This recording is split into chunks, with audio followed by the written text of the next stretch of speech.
Good morning, folks. This is the Planning, Housing, Economic Development Committee. Today is Thursday, April 3rd. We have a pretty busy agenda today. So we're going to take our two resolutions, then the DHCD, and then Park and Planning. So we'll turn to Ms. Hightower to get us oriented with the agenda. Yes, good morning, Chair Denoga and Vice Chair Oyeda, and members of the PHED Committee. As mentioned by Chair Denoga, we will discuss two resolutions. We will receive a briefing from the Department of Housing and Community Development on their FY 2025 work program, and we'll also have a budget work session with the Maryland National Capital Park and Planning on their Department of Parks and Recreation budget. I'd like to start with CR 22-2025, a resolution concerning a residential mortgage foreclosure moratorium for Maryland federal employees for the purpose of urging the government to impose a residential mortgage foreclosure moratorium for Maryland's federal employees and generally regarding a residential mortgage foreclosure moratorium. The resolution is listed on pages 5 through 8 of your virtual binder. On pages 9 through 14, there's a document from Moody's Rating entitled Maryland Faces the Greatest Risk of Among States from Federal Job Cuts and Policy Changes. The administration supports CR 22-2025 with some friendly amendments. This morning, council members received an email discussing the amendments as additional information. Ms. Skinner is here to go over those proposed amendments. The Office of Law submitted a memorandum sent to you also this morning saying that there's no legal impediments to its adoption.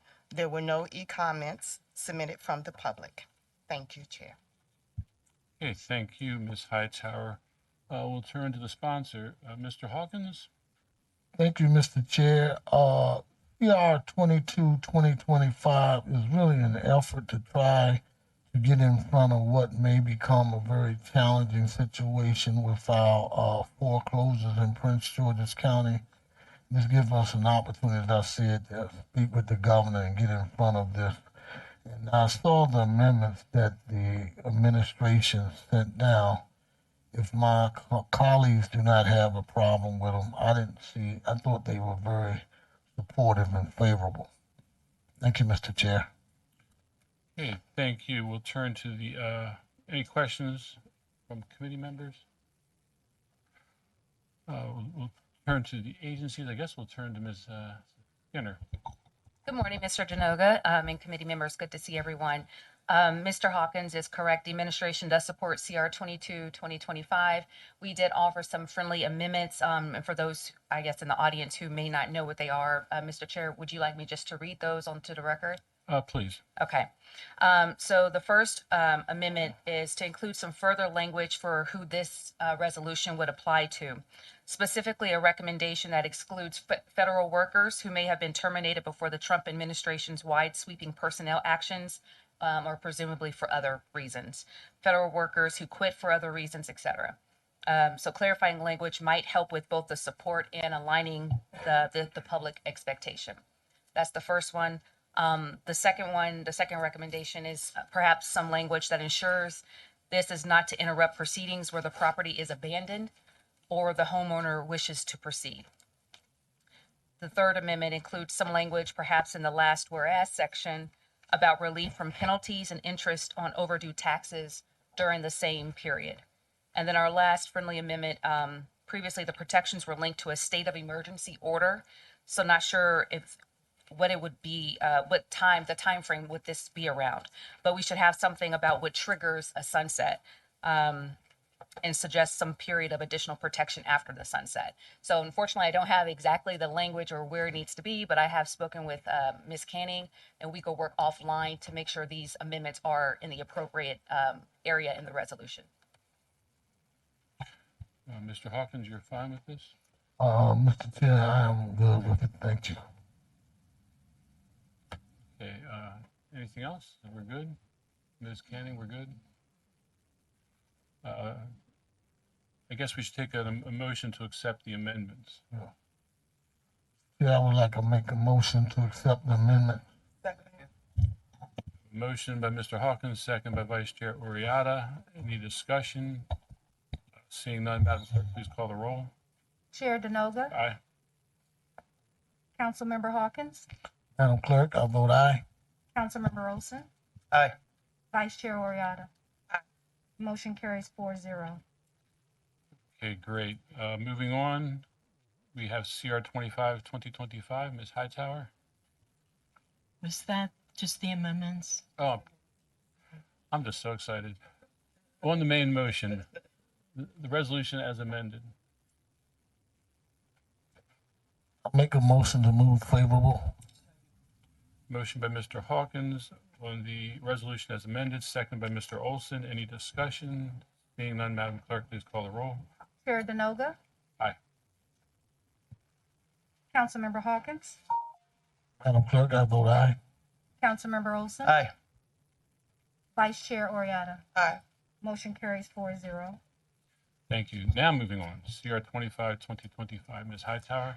A resolution concerning designation of Maryland of a Maryland transit-oriented development site, Seabrook Mark Station, for the purpose of expressing support for the designation of the Seabrook Mark Station and its surrounding area as a Maryland transit-oriented development site.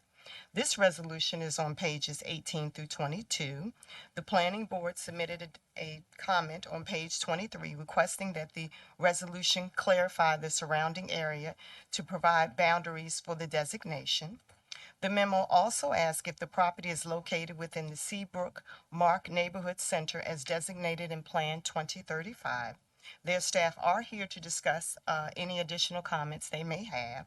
The administration supports CR 2025, and Ms. Skinner is here and can provide additional comments. The Office of Law submitted a memorandum this morning saying that the resolution has no legal impediments to its adoption, and there were no comments from the public, Chair. Thank you. Okay, thank you. I'll turn to the sponsor. Yeah, thank you, Mr. Chair. I'm sorry, I missed the memorandum from the planning department until just when you handed it to me this morning. So, and I see the Director Hall is here. So my understanding, so we had worked with the Maryland Department of Transportation on this. And so my understanding is this is to allow for, a study to be done that could further refine what we're looking at. So in my understanding, and I may not have all the facts, but my understanding is the surrounding area is fine language for this purpose.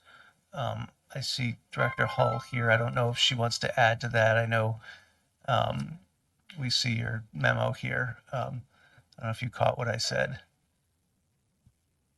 I did. Good morning. My name is Lakeisha Hall. Planning Director for Prince George's County for the record. So in the memorandum, what we typically do is just provide just commentary on the legislation itself. And so to your point, we want to make sure that this is context sensitive. And so it's just pretty much a standard procedure for us just to say what we said in the memo. Yeah. So it pretty much just co-signs what you just said. Yeah. So I'm not sure that this is necessary to change any language in the resolution, because this is in order to get more planning done that would further refine things.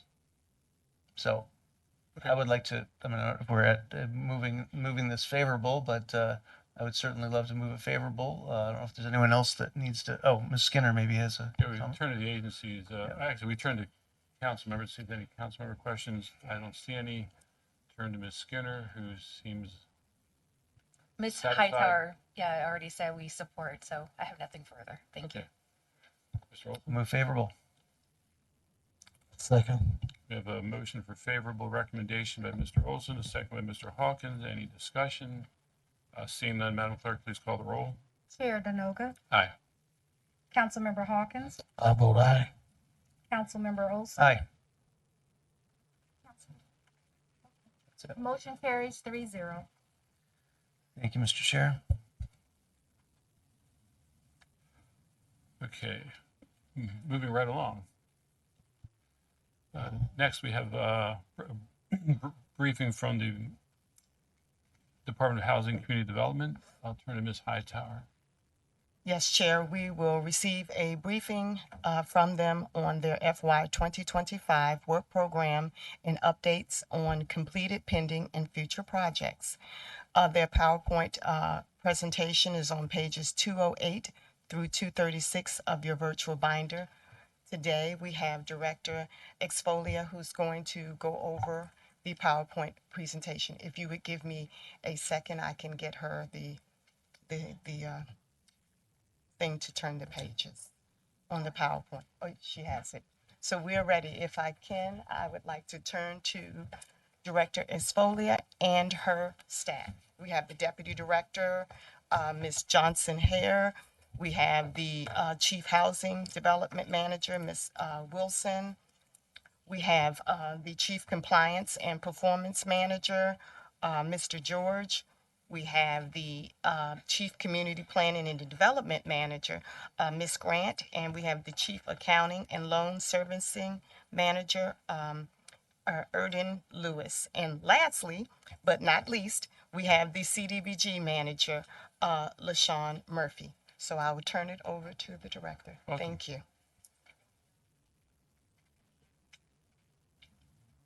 Might want to pull it closer. There you go. Okay, great. Yeah, good morning. It's great to be with you today. I'm going to let my team introduce themselves. So I want to make sure you know all of our division managers as well. And we will take you through a PowerPoint presentation, and then we will collectively take questions. Good morning, Ashley Johnson here, Deputy Director. Good to see you all. You want to push the button. Unlike a lot of places where you get a green light when you want to It's speak, a red we get light a here? red light when you want to speak. Can you Yeah, hear me now? I didn't create this system. Again, good morning, Ashley Johnson here, Deputy Director. Good to meet you all. Good morning, I'm Pam Wilson. I'm the Chief Housing Development Manager. Good morning, for me, George. I'm the Chief Compliance and Program Manager. Good morning, Leishan Murphy, CDBG Program Manager. Good morning, Edrin Lewis, Chief Budget Accounting and Loan Servicing Manager. Great. Great to see you all. One more. Oh, down here. Good morning, Shirley Grant, Chief Community Planning and Development Manager. Great. And we didn't do that on purpose. It's not Women's History Month, but it just happens that our senior management team are the women. We do have That's, Yeah. I won't object to that. The way things are running lately in this country, okay, is the presentation coming up?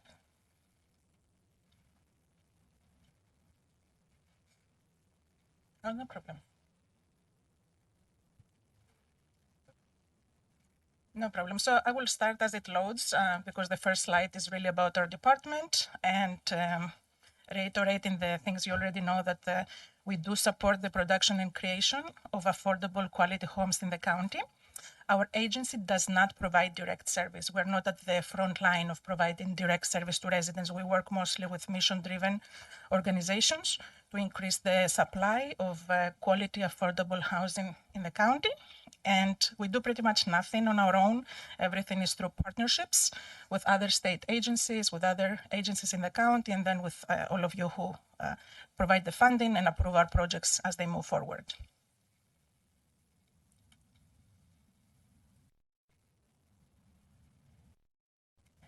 Yeah, and that's okay. I can continue. The first slides are really very easy to remember. They don't have the data. And we like to look at our programs both on the preservation and the production components. So we preserve and we produce housing for people of all incomes, both rental and homeownership. So if you have the, you have the slides. So yes, so the first slide is about of who we are and what we're doing.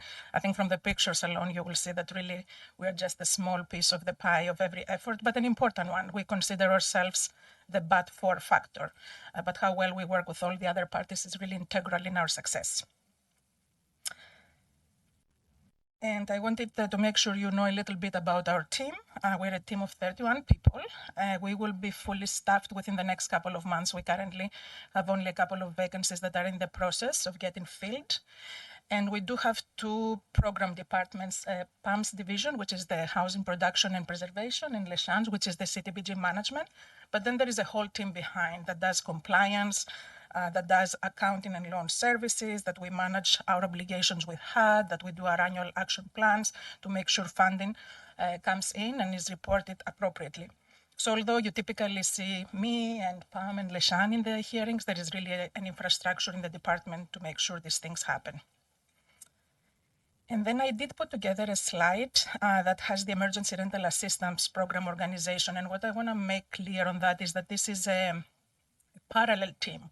We have been running since 2021 on the side, very much like we have our regular permanent staff and efforts and department staff. We also have this team on the side that it is mostly staffed with temporary support through the IRAP admin funds we have been getting, but it has been at times over 60 people. And now we are on the winding down phase of the program, and a lot of our permanent staff has been working on this effort since the beginning as well of the program. So a lot of our team is still pulling double duty because there are certain things such as accounting and compliance that we really have to keep in-house. We cannot just do third party. The other slide, as you can see, has what I just described, the programs, preservation, production. Is it coming up?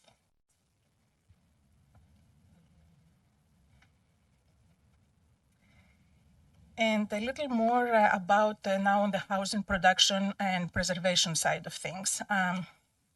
There is a slide exactly that has the county funding priority. So we each year issue a notice of funding availability to let people know what funds we have available. And we outline all the county priorities there about the projects, prioritizing projects that are in TOD locations, in the purple line, in the blue line, and all MDOT TOD locations. We want to prioritize projects that are offering also affordability levels for households below 50% of area median income, and that they are prioritized based on the county's 2035 adopted general plan, that we support mixed income, mixed use projects, and that projects that include sustainable design, energy efficiency, and green design standards. So those, some of those priorities are also well lined up with the state's priorities because our funding alone doesn't really suffice to move projects forward. And so as you can see on the next slide where it says housing development project timeline, these are all the steps from beginning to end of how a project comes to fruition. So yes, out here. So we issue our notices of funding availability. Would you like me to wait or keep going? It's up to you. I think, yes, Ms. Hightower. I believe that it should be 2 minutes. I'm hoping that it should be fixed for the PowerPoint to come up. I think Chair. we should just roll on. Yeah, since you have the hard copies, that's great. Okay, great. You go ahead. We have submitted them already. Well, right, so these will be available to the public, right? Okay.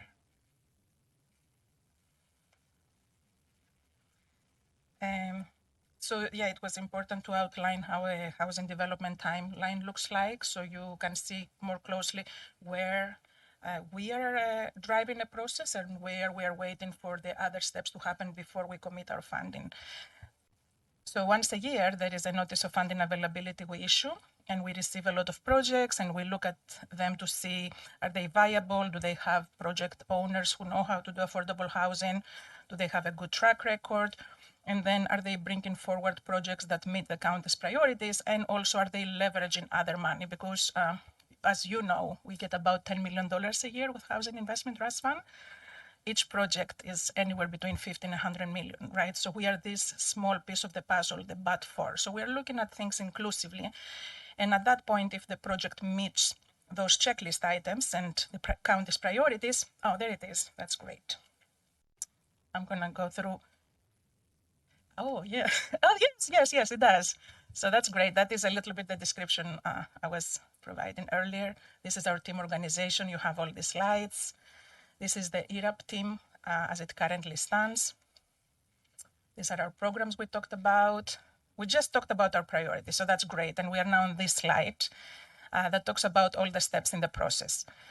So once we have reviewed and deemed that the project is a great addition to the county, we do provide those LOIs, which are very soft at that point. And they do say that the project meets the county priorities, but contingent to them securing all the other funding they need to secure, and contingent to council approval of our projects, we will be providing them funding. But they do need this letter in order to move forward in the process. So then they go through the state rounds. And once the state has truly committed fundings to them, and we work very closely with the state, then we come in front of you for actual funding commitment. This is where we actually do a funds reservation. And shortly after that, our team starts working very closely with all the other lenders and their attorneys to bring the project to closing. And then construction starts. So beginning to end, really sometimes this process can be anywhere between 3, 5, or 7 years, and depending on what happens on the market. So it's important for us to keep track of all these processes and partnerships very closely. And especially in a market like the one we are right now that has been very volatile, we're trying our best to keep very closely with all the other lenders to make sure we understand project issues and what it is that needs to happen to move things forward. So this is just a snapshot of what has happened actually the last year. And our team has been active, and that is fiscal year 25. Our team has been actively working on 17 projects that translate to 2,577 units that are at different stages of the development process. So we're working with them there are a few projects in front of you that were coming in next week. So those are under submitted for legislative approval, all the way to projects have been approved and us working towards closing, and all the way to projects being under construction, where once a month we do get our reports and we sit on the table to see how the projects are delivering. And in fiscal year 25, we also went a little deeper in strengthening some partnerships and trying to do delivery of units that are a little harder to deliver. We were very fortunate to receive, like many other entitlement jurisdictions, home ARP funds. That was a one-time infusion of capital from HUD in order to deliver housing for people who are homeless. So this is a partnership we developed with DSS, because people who will come to live in those units will come as a referral. And the first project which is going to deliver a handful of these units is currently under construction, and we are working to do more of that. The funds will be fully deployed by 2030, but this is where it really gives us an opportunity in each development to really deliver a very small amount, sometimes anywhere between 3 and 4 of those hard-to-build units, because they do need this additional funding and they need a strategy for long-term viability. So they need support from social services, and they need for us to work through resident reserves. So the households who will live in these units will have incomes below 30% of area median income. But for all purposes, we expect them to be anywhere close to 10%. So we're working to make sure this is a viable project and a long-term sustainable solution. And then we also partnered with the DSS, the Housing Authority, and EPG as we develop what we call the YES units, the Youth Experiencing Success. It's young adults coming out of the foster care system. And so, again, the first project is currently under construction, who will deliver a handful of the YES units, and we're hoping to be doing much more of that. We don't have special funding for this, but we are supporting this effort with our Housing Investment Trust Fund. And the income levels will be capped at 40% for those units. But we do expect some of them to be less. Again, that's why the partnerships. And I spoke earlier about how we deploy our funding through this funding availability process, which we try to align as well as we can with the state's funding rounds. So the projects we support can then go seek state assistance. We did issue back in late 2024, and we just got our applications in. And it's exciting to see how many projects are actually seeking support and are trying to do a great project in the county. It does far exceed what we have available, so we will be looking diligently to identify what makes sense to do at this point. And we have continued working within our right of first refusal program, continuing the success of that program. So in fiscal year, and we submit an annual report to you every January. So you will have much more detailed information for each project. But in summary, in fiscal year 25, we did work on 11 properties. And the outcomes to date, that is as of March 20, and we do have a few things we're still working on. We have been able to preserve an additional 465 units in the county. And there is a range of incomes of those units. And what is really unique about this program is that we really look at the existing rent roll to decide what kind of affordability is really appropriate, because those are not restricted properties. We're taking properties that are not restricted and we are restricting them based on the profile of the existing tenants. So that is what drives the affordability restrictions. So to date, we have been able to preserve through mostly right of first refusal, but one was an outside deal, 2,330 affordable units in 12 developments. And in most cases, I think in all cases, all these developments are mixed income, because certain households who live in the developments are already over income. So this is a great mix of incomes within each development. But 90% of the units are preserved for households earning anywhere between 40 and 60% of AMI. I will say that transactions have been slower in 2024, and we saw that it was inevitable based on the interest rates in the market and an overall uncertainty, because that is a program that is truly driven by the market. It's not something we initiate. It's when a transaction is happening in the county, this is when we have an opportunity to step in. And we continue to maintain our dashboard, which has everything that we have worked on since July 20 to present. So quarterly, we update this information, and you can anytime go on the dashboard and click in each one of those dots and see much more information about each project, how many units and in what stage of the process it is. And then a little bit about our homeownership efforts.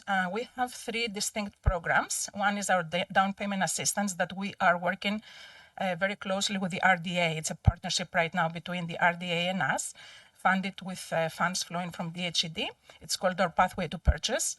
Then it's our HRAP program, Home Rehabilitation Assistance Program, which is a partnership again with the RDA and implemented by HIP. And then our HOPE program, which is Home Rehabilitation Program, which is a partnership with Habitat for Humanity. And it was a program actually that came out of the council asking us when we got the ARP funds a few years ago to do an effort to focus on the purple line. So at the time we structured the program with those funds, but because of its success, we have continued funding it with Housing Investment Trust Fund. And a little more about the outcomes of each program, and this is based on calendar year, because we needed all the data up to December to report.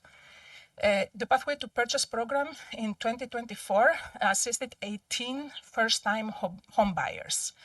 And the program used to be $10,000 for down payment assistance, and we made a few changes in the beginning of 2024, where we increased it to 25.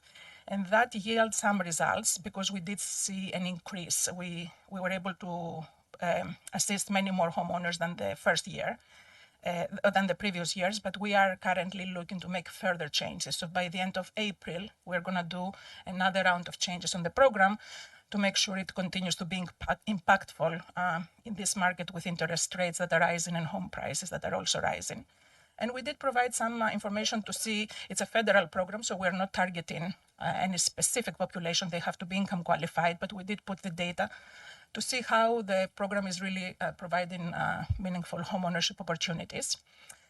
And also we partnered with the state of Maryland, and that's where on the second bullet you see where it says average additional assistance of $6,657.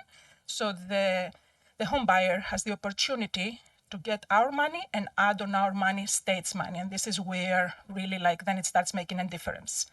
But again, we are getting ready to do another round of changes to strengthen the program. This is the HRAP program, the Home Housing Rehabilitation Assistance. This is so we can help existing homeowners stay in their homes. And so we have completed in 2024 27 rehabs and 5 are more underway. As you can tell, it is about homes that are older, and many times it does require lead remediation. And that program can go up to the 60,000 per household. Based on the needs. Although there is some cosmetic work happening inevitably, this is not the point of the program. It is really life safety, weatherization. It's really the significant work that has to happen to make sure that its household remains viable. And this is our homeownership preservation program.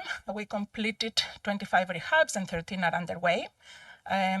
Habitat has been able to leverage additional funding for that program through their own programs and weatherization funds. And again, we are looking for long-term homeowners who have been in the county who, as they age, are trying to stay home. What is unique about this homeownership program is there is a partnership that Habitat has with an occupational therapist. So we're focusing a lot on accessibility improvements to make sure that as households age, they can stay home. And now we are funding this program with Housing Investment Trust Fund. And as part of those programs, both Habitat and HIP have mandatory home maintenance workshops that they offer. And we did ask them last year to extend those to everybody in the county. So that has happened. So even people who are not taking advantage of those programs, they still have access to support in terms of long-term maintenance on their homes. And I will go a little bit to the CTBG program, which you all know very well, but I brought some additional information to frame the discussion. And so, as you know, the CTBG program supports affordable housing, economic development, public infrastructure, and public services. We do our annual NOFA once a year, so a little more on the affordable housing. We support acquisition and rehab of units. We don't do new construction. CTBG homes are not for new construction and they cannot be provided to direct owners. It has to be an effort to produce additional housing through partnerships with nonprofits. Economic development is the creation and retention of jobs, and at least 51 of the employees must be low to moderate income. So this is straightforward regulations, just as background, good information. I did want to bring this because I know we discussed in the past of how street improvements and all of that are being allocated around the county.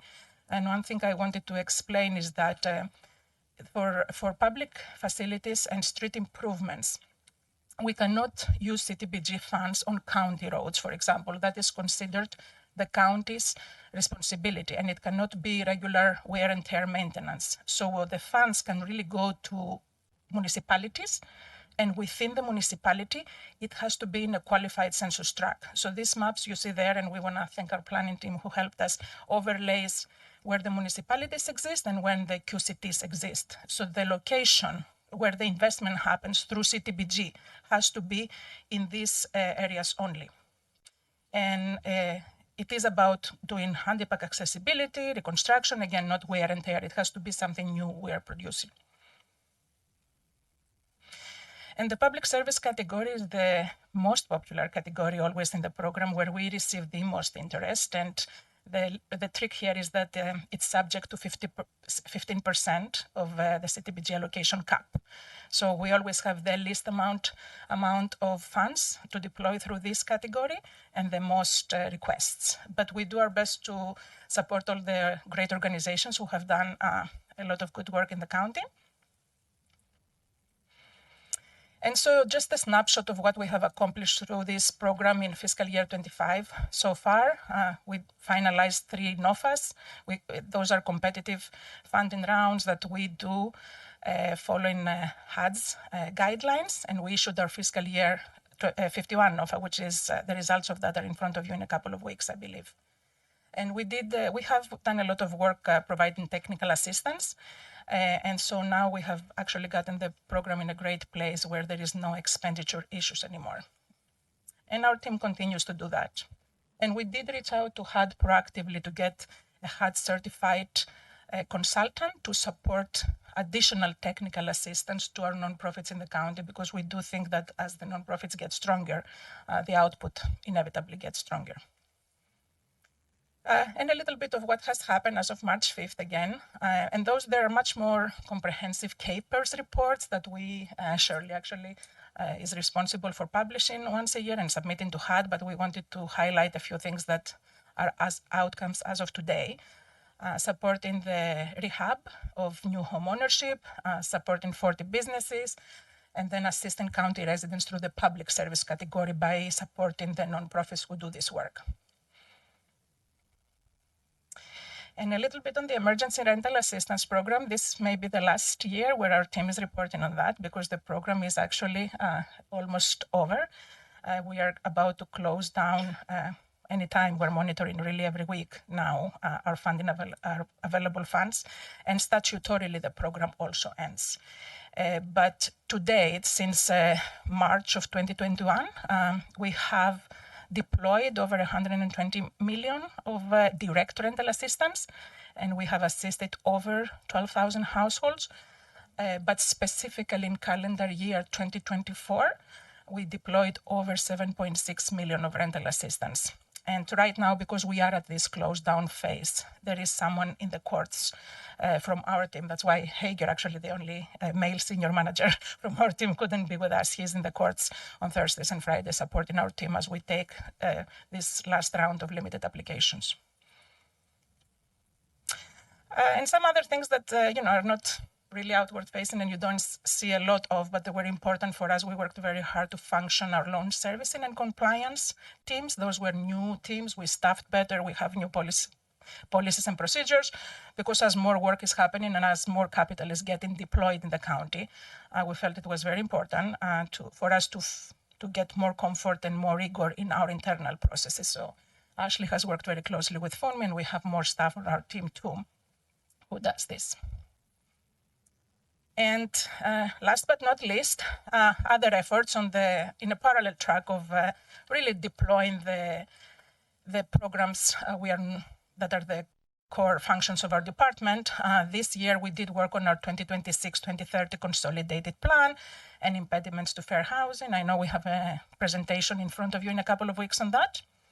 Our team supported the permanent rent stabilization work, and following the passage of that law, we have continued working very closely with DPI and Office of Law to craft the guidelines, because there were certain benchmarks on the law. So DPI is the enforcement agency and has been taking the lead, but we collectively have assigned a consultant, and we are on bi-weekly calls to review the specifics of how the regulations are coming together. And they will be up for public comment according to the timeframes of the law. We also secured a grant very recently. I think Councilmember Olson will be happier with that. I remember the first meeting we had, you asked me about that. And my answer at the time was that in 2019, the county did do a study that deemed that the market wasn't ready for this. And what we said at the time was that we're going to do another study as time comes by, because markets change. And for us and also that was a direct discussion with DCA Rogers, which all the work in the blue line, she wanted us to revisit when is the right time. And so we secured a grant through the Council of Governments that is getting funded with Amazon money. And the grant agreement is almost here. So we are going to get a third-party consultant to do a market analysis and evaluate again for us how can an IZ policy can look like in Prince George's County in TOD locations only. So we're going to focus and be a little more granular on how the market looks and what is possible. So that work will start the next month or so. But we worked on securing the grant. And the last thing we did was working with the Council of Government in submitting the pro-housing application to HUD, which the Council of Government was able to secure, so we can continue advancing the preservation work in the county. Right now, the preservation of NOAA housing happens through the right of first refusal mostly, which is when a property is transacting. But there are other properties in the county that could benefit from preservation efforts that are not necessarily transacting. So we want to see how our programs and tools can expand. And I think that was the last slide. Great, thank you. Turn for questions. Mr. Olson. Thank you very much, Mr. Chair. Thank you, Director Zapolia. Appreciate all the work that you're doing over there and your team. Yeah, so well, I want to talk about a few things. Inclusionary zoning, really glad to hear that you got a grant to look at that again, because I know we were, I was hoping we could do something on that, and then, you explained how the market and all that didn't support it at that time. So I would love to understand a little more about the timeline on that study. I have a few questions, Mr. Chair, but I'd love to The hear that. timeline is easy. I think in a couple of months we are waiting for the grant funds to come. So in a couple of months we should be able to do the notice to proceed on the work. Okay. And it is at least a 9-month effort because we really need to ask the consultant first to do the market analysis. So yeah, Maybe a year from now we'll have. you will definitely have access to a study and all the information, and you can ask all the. Terrific. And you're looking at specific areas of the county, is that right? We said all the TOD areas because TOD. Okay. yeah. Okay. Well, and that I understand from the perspective of the market, and yeah. Okay. All right. Well, I'm pleased. I would love to be engaged in that, however I can be. I'd love to learn more about that as that moves on. My second question is about the ERAP program. So you said that is sunsetting, and is that because of federal government dollars, or is that why is that? So the statute said that the funds are ending in September of 2025. So Statute meaning the federal statute. Correct. Now, in our case, we will have no money to return, and all the funds will be deployed before then. So it's ending anyways because we don't have any more money. But even if we did have, let's say we hadn't deployed all the money and we still had a few $1 million, the federal government ends the deployment of those funds in September of 2025. So if there are jurisdictions that haven't spent the money, they have to return them. We don't have that issue, but the program will end before September. And I'm sorry, is this a result of the Trump administration? No, that No. was always from the beginning. Treasury's guidance because those funds it was an emergency response to COVID. I see. And the way they wrote the ERA 2 guidelines was more flexible, and they said you don't have to be impacted by COVID to qualify, but you need to be having a financial hardship during COVID. Mm-hmm. And during COVID started for the purposes of the statute in March of in 2021 and ends in September of 2025. So that has nothing to do with the new administration. Okay. Well, that's going to be a real hit. I mean, I know all of us, rely on that for our residents who find themselves in tough situations. That is, I don't know what we do. I mean, those funds are essential. Yeah, I do want to provide some food for thinking after this year and beyond. Like, I do understand there are going to be hard budget decisions this year, so I'm not here to discuss that. I do think as you look forward for the next 5 years, what is critical in the county, right? Having a locally funded rental assistance is important. And also, these programs fit better within DSS that already has case management services and that has case management on the side. Mm-hmm. The only reason ERAP was with DHCD, and that was around the country, was because at that specific time, and the federal government said, this is for people who never have to have any federal assistance before, right? That was a moment in time that people who don't know what it means to seek assistance from the federal government or from any government found themselves overnight without jobs. So for a quick deployment and for all these purposes, that program was run differently. But the other around the country, if you look at the permanent assistance programs, they typically run through the continuum of care and DSS because they require a different infrastructure and different approach. Okay. So that's my advice. We can talk more about it. Are there it. other resources out there for people who find themselves in this situation? So each jurisdiction is different. I know that you should get more information from our DSS team that has the rapid rehousing support, which is again federal funds. But I know that if you look around the country who locally funds and how they manage it, they typically manage it within the existing infrastructure, which is in their continuum of cares. Yeah. Okay. I have one last question, Mr. Chair. I know we have a lot on our plate. I wanted to ask about senior housing. I mean, I know that you do support, the construction of senior housing and affordable housing and affordable senior housing and other forms of housing. But how many or how are you engaging with senior housing developers now? And do we have units? I don't know that I saw it broken out here, but we definitely need to be working together on that for our senior population who want to age in place, but then can't sometimes stay in a home. Happy to provide the breakdown. We do have that information. A lot of the projects we currently support or are under construction are senior housing. They are. Okay. Yeah. Okay. Yeah, Wonderful. but we're happy to give a very detailed list. Well, we can do that offline. All right. Thank you, Mr. Chair. Ms. Riata? Thank you. And Councilor Olson, to your point about assistance moving forward, in the first year we did pass as a council the Prince George's County Rental Assistance Program. It just hasn't been funded. So the mechanism exists since the current administration, but hopefully we can get funding in it so that we can continue to serve our residents, but the mechanism exists.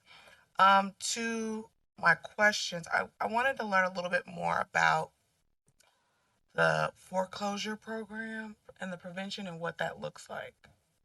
Yeah, Lishan, do you want to talk about it? This is about the home counseling agencies we support. You mean for the through public service when we support nonprofits who do foreclosure prevention, or is it on the public service category? The slide you're looking at? I didn't see it in this category. I saw it in the budget book. I don't know if it's under that category. Let me open my budget back up.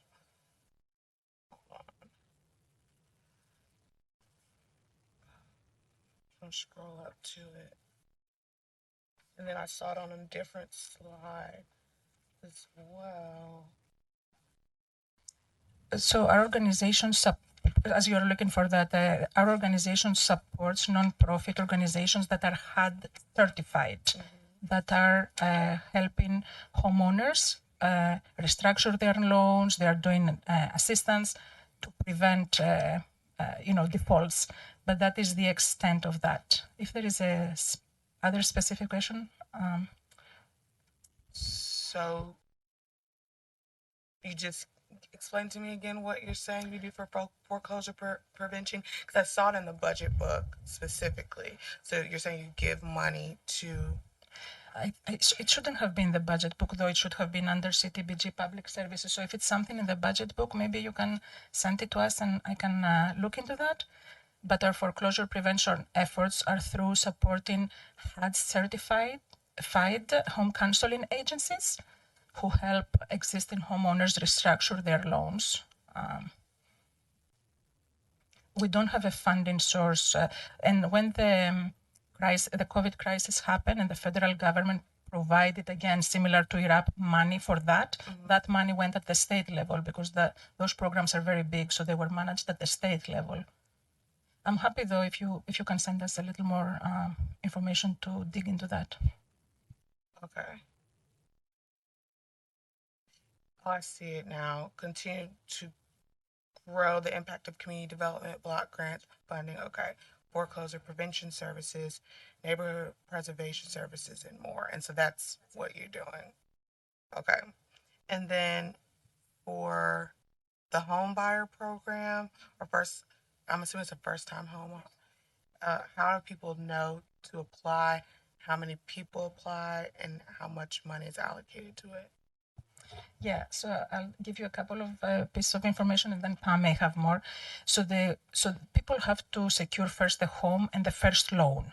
So their lender, through whom they're securing the first loan, is applying on their behalf to us. And we have if you look at the website, and we're happy to send you. There shouldn't be any lender who doesn't know about it. Our program has engaged pretty much with everybody who does this business in the county. And we also expanded the list through the partnership with the state to engage with their lenders as well. So We don't have loans that we're not closing when people are qualified. So this is actually from the 3 home ownership programs I talked to you about. The pathway to purchase hasn't done more because we haven't had more applications. The other 2 programs, the HRAP and the HOPE, are the ones that if we had more money, we would have done more. But every year we have about $1 million for each. So on the pathway to purchase, the barrier to entry is the available stock of housing in the county that people are buying and the interest rates, and they do have to be able to secure a permanent loan.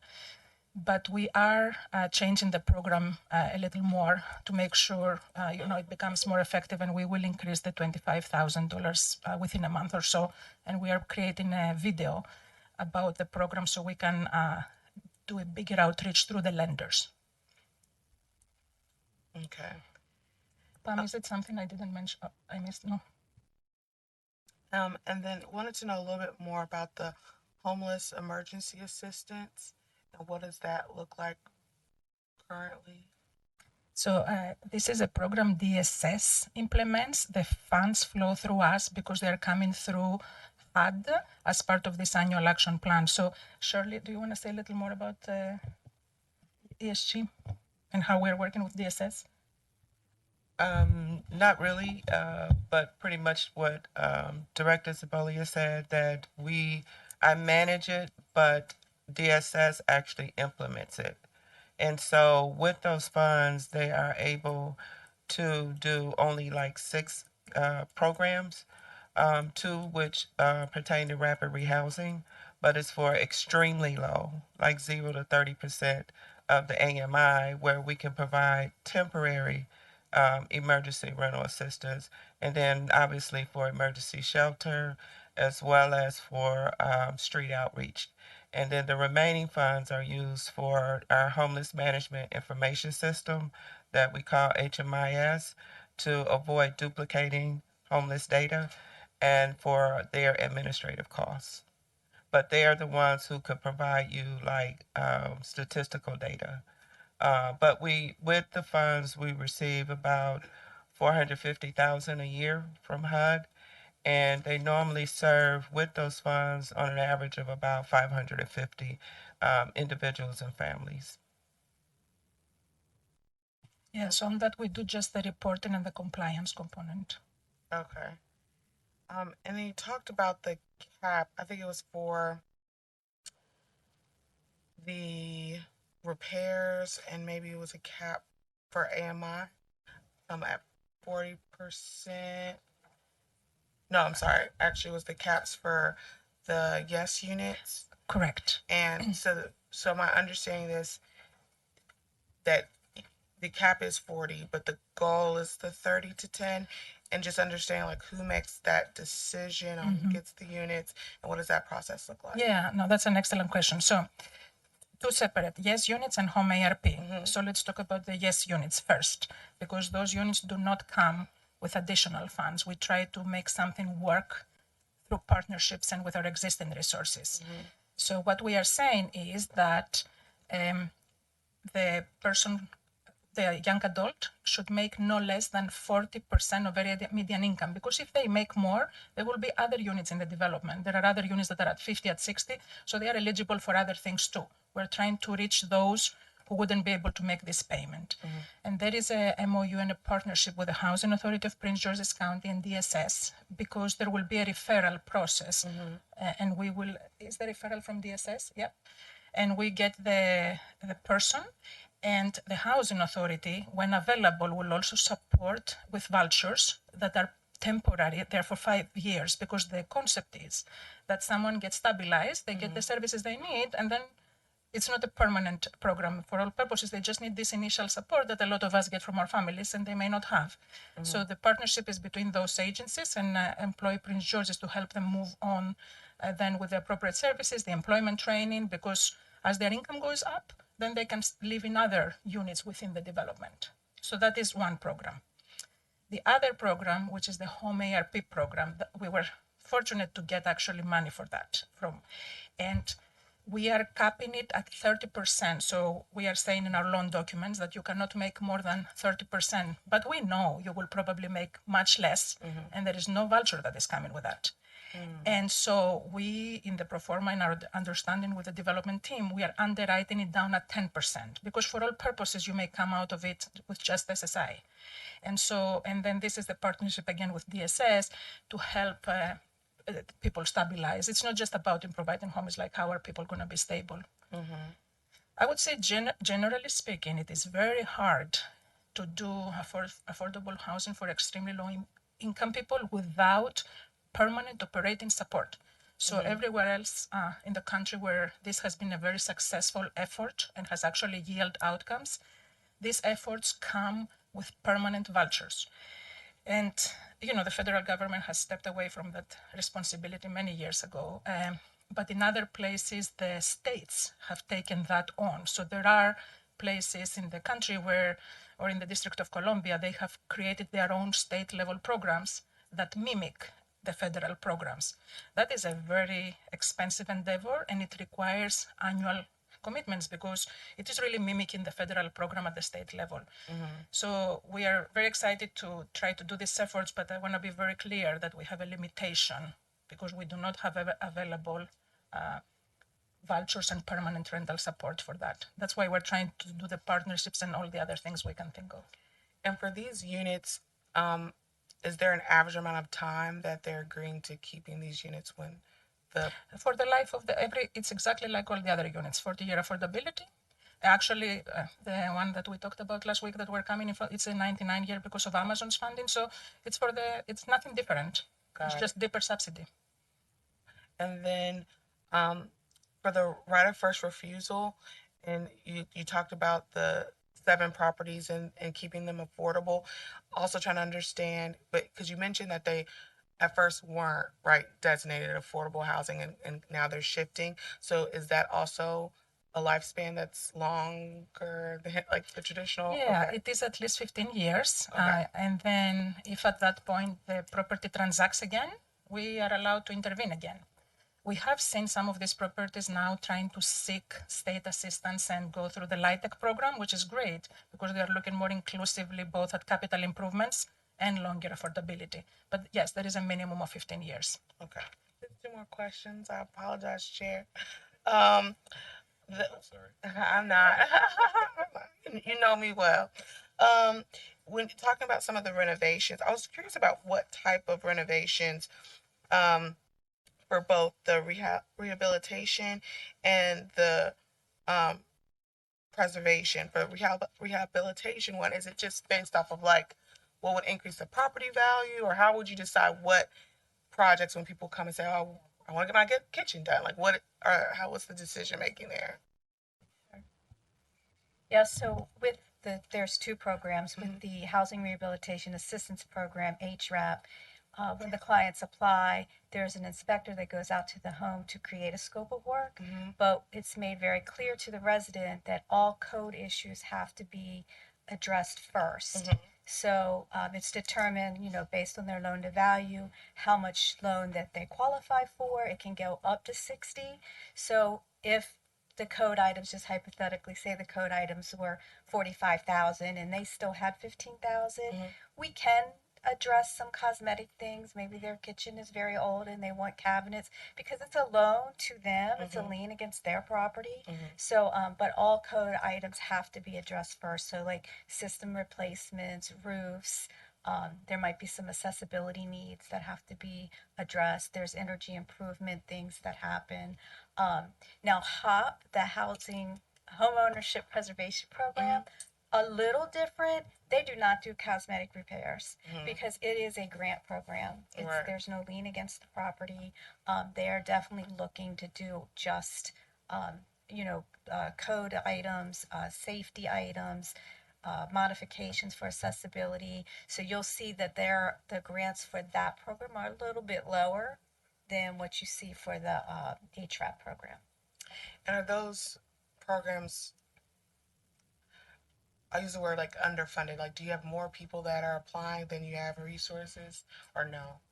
Yes, I said that earlier, that both of those programs have way longer wait lists. So we're getting to them as more funding gets allocated every year. Got it. That's why the Pathway to Purchase program, when you ask me, it's not we have money. It's just someone needs to find a home and secure the first loan before they apply.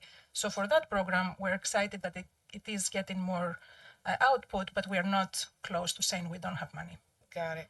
And offline, if I could get like a breakdown of like where the demographics from North Central County, those projects have been that you've done already, that'd be helpful.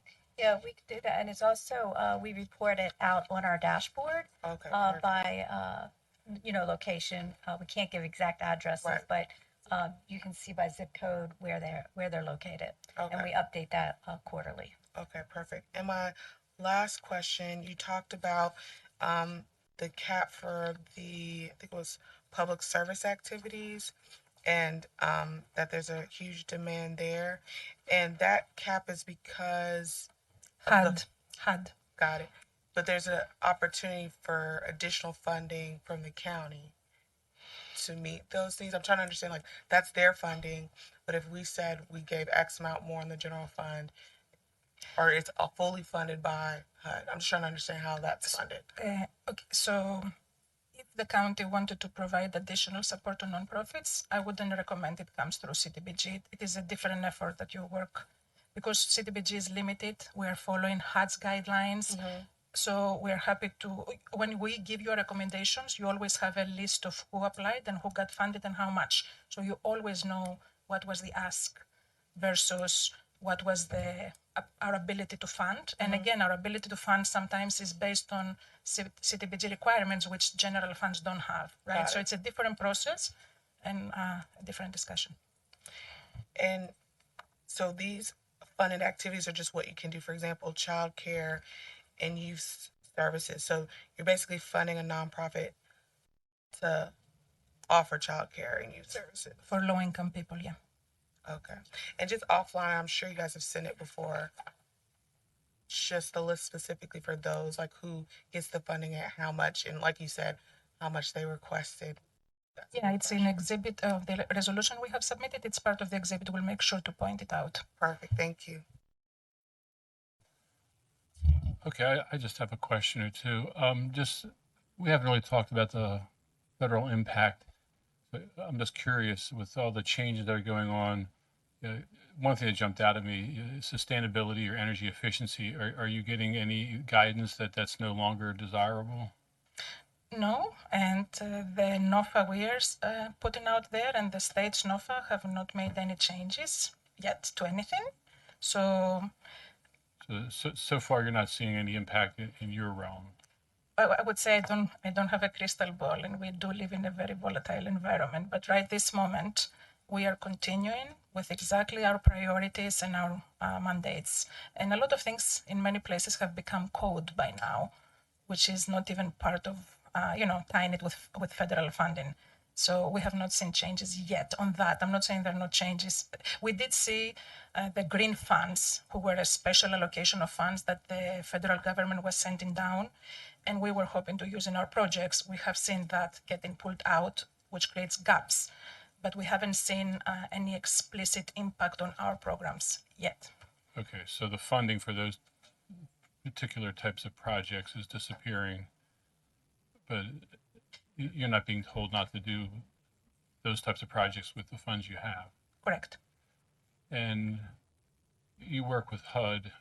I can't keep up with all the employment cuts. Has HUD been impacted yet? Yes.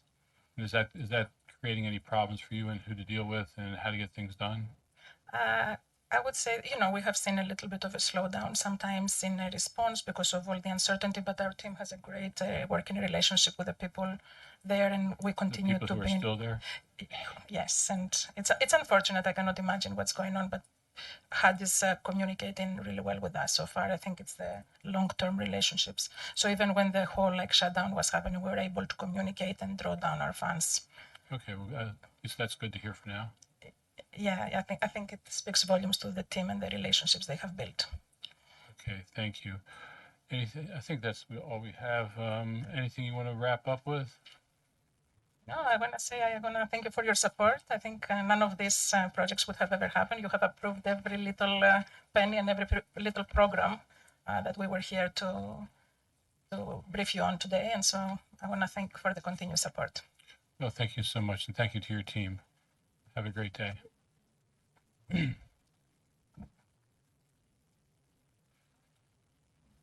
we take a 2-minute recess or anything? A motion for 5-minute recess. A motion and a second. All those in favor signify by raising your hand. The ayes have it. We'll take a brief recess. We don't have a quorum if anybody walks off, so we'll be back.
Oh,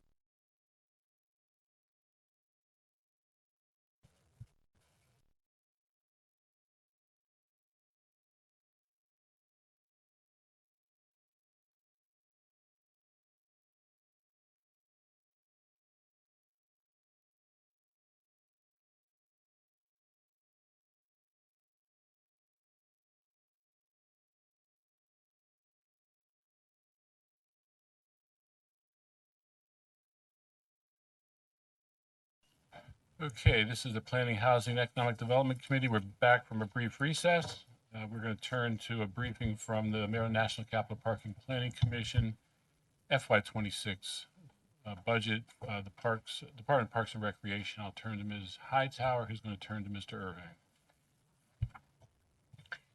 Good morning again, Chair and members of the committee. As you mentioned, Chair, we will have a PowerPoint from the Maryland National Capital Park and Planning Commission on their Department of Parks and Recreational fiscal year 2026 budget. The budget memorandum, first we'll start off speaking with Mr. Eric Irving. The budget memorandum is on pages 24 through 42 of your binder. The commission staff responses to county council staff budget review questions are on pages 43 through 90. Mr. Irving will provide a report on the staff's review of the budget. I want to draw to your attention before we get started that the Department of Parks and Recreation's PowerPoint presentation is on pages 91 through 110. There is a memo and video which was sent to you as supplemental information on pages 111 and 116. Also on pages 117 through 207, there are links to information requested regarding project charges, scopes of work, and contracts. There was also a comment or a letter submitted by the citizens, the Glendale Citizens Association, requesting certain projects be funded through the budget. And I will turn over to Mr. Irving to go over the staff review of the budget. Thank you. thank you, Ms. Hightower. Can everybody hear me? You can hear me? Oh, okay. A little bit closer. Okay. Good morning, Chair Dernoga, members of the PHED Committee, and thank you for the opportunity to provide a brief overview of the fiscal year 2026 budget request for the Department of Parks and Recreation. In the interest of time, I will offer only a quick summary of the proposed budget and point out a few contextual issues that are addressed in the briefing memo and staff Q&As included in your binder. As Ms. Hightower said, the memo starts on page 24 of your binder. The Department of Parks and Recreation is supported by three primary funds: the Park Fund, Recreation Fund, and Enterprise Fund, as well as a number of special revenue funds. Our focus today will be on the three primary funds. The FY26 budget proposes spending at $387 million across the three primary funds, an increase of $6 million over the current year budget, and $77 million above the most recently completed fiscal year. I mentioned both the current and completed fiscal years as an important matter of context. Budget requests are projections, and they are often built on the level of funding that was most recently appropriated. The challenge is that sometimes you spend less than you received, so the base that the request is built from gets skewed. As you see on pages 6 and 7 of the memo, actual spending tends to move in more stable increments from year to year. So, when thinking about where the department will actually land at the end of 2026, past spending is a helpful but not determinative data point. Of the $387 million of proposed spending, 57% or $214 million is devoted to personnel costs to support more than 1,300 career positions across the department.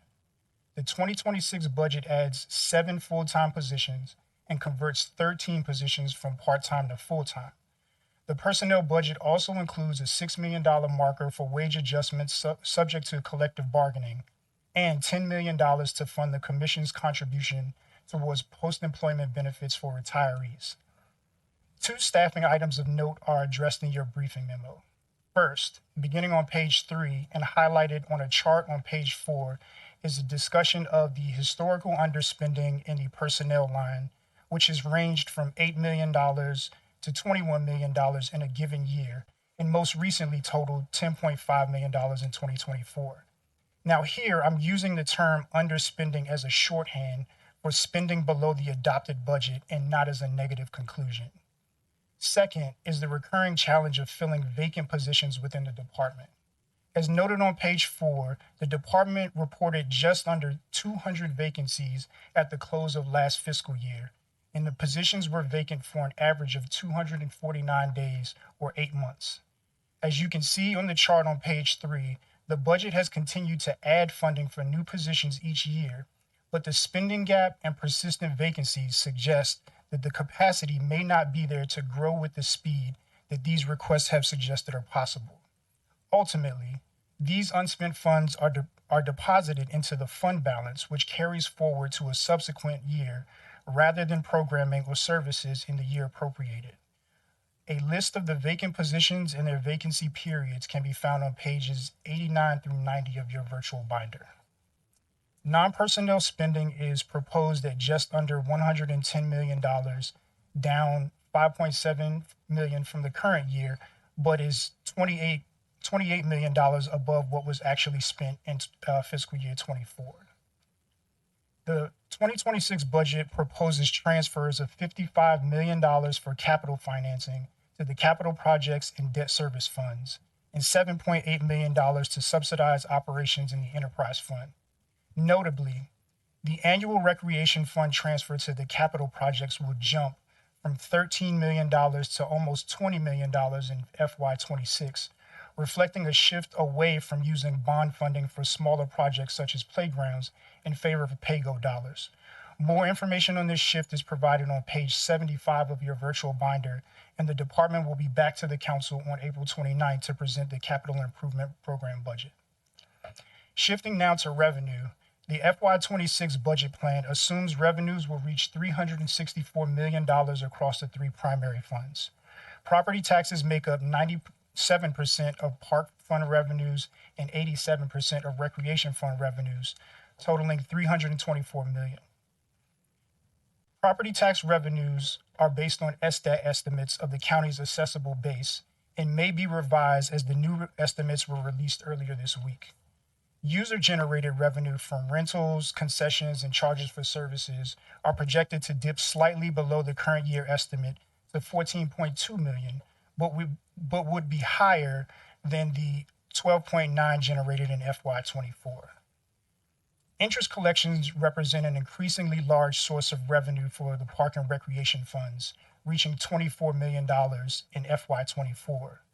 The department has begun to more fully capture its expected value in the proposed budget plan, but remains conservative in its estimates given the volatility of investment returns.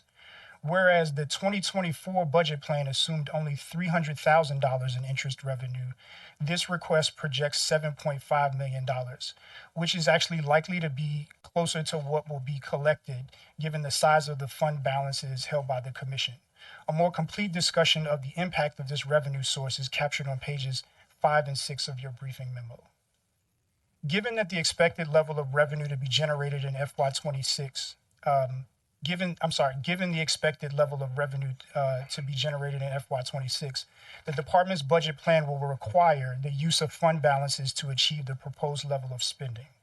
These balances represents funds carried forward from year to year, the investment of which generates interest revenue. Fund balance grows when spending falls below the adopted budget or when the department receives higher than planned revenue. Fund balance allows the department to spend beyond what it collects in a given year, as is the case with this budget plan, but its accumulation also allows the commission to devote resources to larger projects like the Largo headquarters without compromising its debt load. In FY24, the Park and Recreation Funds ended the year with $175 million in fund balances, and the department estimates that it will end the current year with balances of $138 million. That number will likely be higher as the current budget estimate the current budget estimated only $310,000 in interest revenue. Finally, the proposed budget sets aside $10 million for project charges across the park and recreation funds, the same level as the current year. This concludes my overview of the proposed budget. I stand ready to answer any questions you may have now or after the department's presentation. Any questions of Mr. Irving? I think I've got questions, but I'll do them offline. I have to absorb that. That's a very well done memo. A lot of information. What is a 1 cent increase or decrease in the park and planning tax yield? I've lost track. I remember back when we were on the council together, it was like any 1 cent increase or decrease was like $6 or $8 million, but that was 20 years ago. Ms. McKay, do you know that? We can get it. Yeah, I'm I mean, not sure what take it the is assessable currently. base, multiply it by the tax rate. Anyway, okay, we can figure that out. I'm just curious. Okay, at this point, we're turning it over to Mr. Shapiro, and I'm sure Ms. Skinner has nothing to add. Okay, Mr. Shapiro, welcome. Thanks for bringing your team. Thank you, Mr. Chair. For the record, I'm Peter Shapiro, Chair of the Prince George's County Planning Board of the Maryland National Capital Park and Planning Commission. I'm pleased to join you to present our fiscal year 2026 budget. I want to thank the committee members. Thank you, Mr. Chair, Mr. Vice Chair, and Council Chair as well, other committee members. I want to also thank the team, Ms. Hightower, Ms. Green, and the rest of the staff, Mr. Irvin as well, for all of their help and assistance through this process. I am excited to share all the stellar work that we are doing. I know there'll be lots of questions as well, and we look forward to the opportunity to answer those questions from you. At this time, I'm going to turn over the presentation to Director Tyler, and I would ask Mr. Tyler, if you can, to introduce the team before you start so that they know all the folks who are sitting here before us. Thank you, Mr. Chair Shapiro, and good morning to everyone here. My name is Bill Tyler, and for the record, Department of Parks and Recreation Director. And before I proceed, I'd like to have my team introduce themselves. And of course, we have a lot of team members back there. Yeah. Good morning, Sean Harbaugh, Chief of Staff in the Department of Parks and Recreation. Good morning, Brenda McCain, Operating Budget Manager, Department of Parks and Recreation. And good morning, David Alexander, Acting Assistant Budget Manager for Department of Parks and Recreation.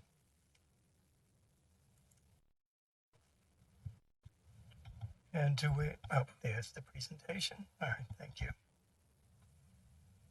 So again, good morning, Planning, Housing, Economic Development Committee, Chair Denoga, Vice Chair Arietta, and Council Chair Burrows and committee members. It's really nice to be here today to share with you a lot of the wonderful things that we do in the Department of Parks and Recreation.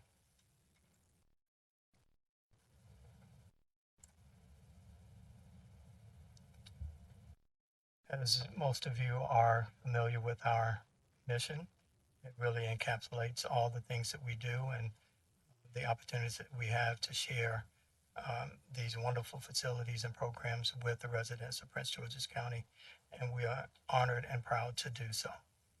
Next slide, please. And this is our structure as part of our leadership team on how the department is structured and delivers programs for winning organization and services to our residents. What the structure does not capture is the thousands of dedicated department professionals that continue to provide award-winning services, activities, and programs as the community depends on and loves. Next slide, please. Building on the department's mission, we have 7 ongoing pillars that help set the long-term course for our work. These are incorporated in the adopted Formula 2040 Functional Master Plan, Land Preservation Parks and Recreation Plan, and Comprehensive Recreation Plan. Thank you. Next slide, please.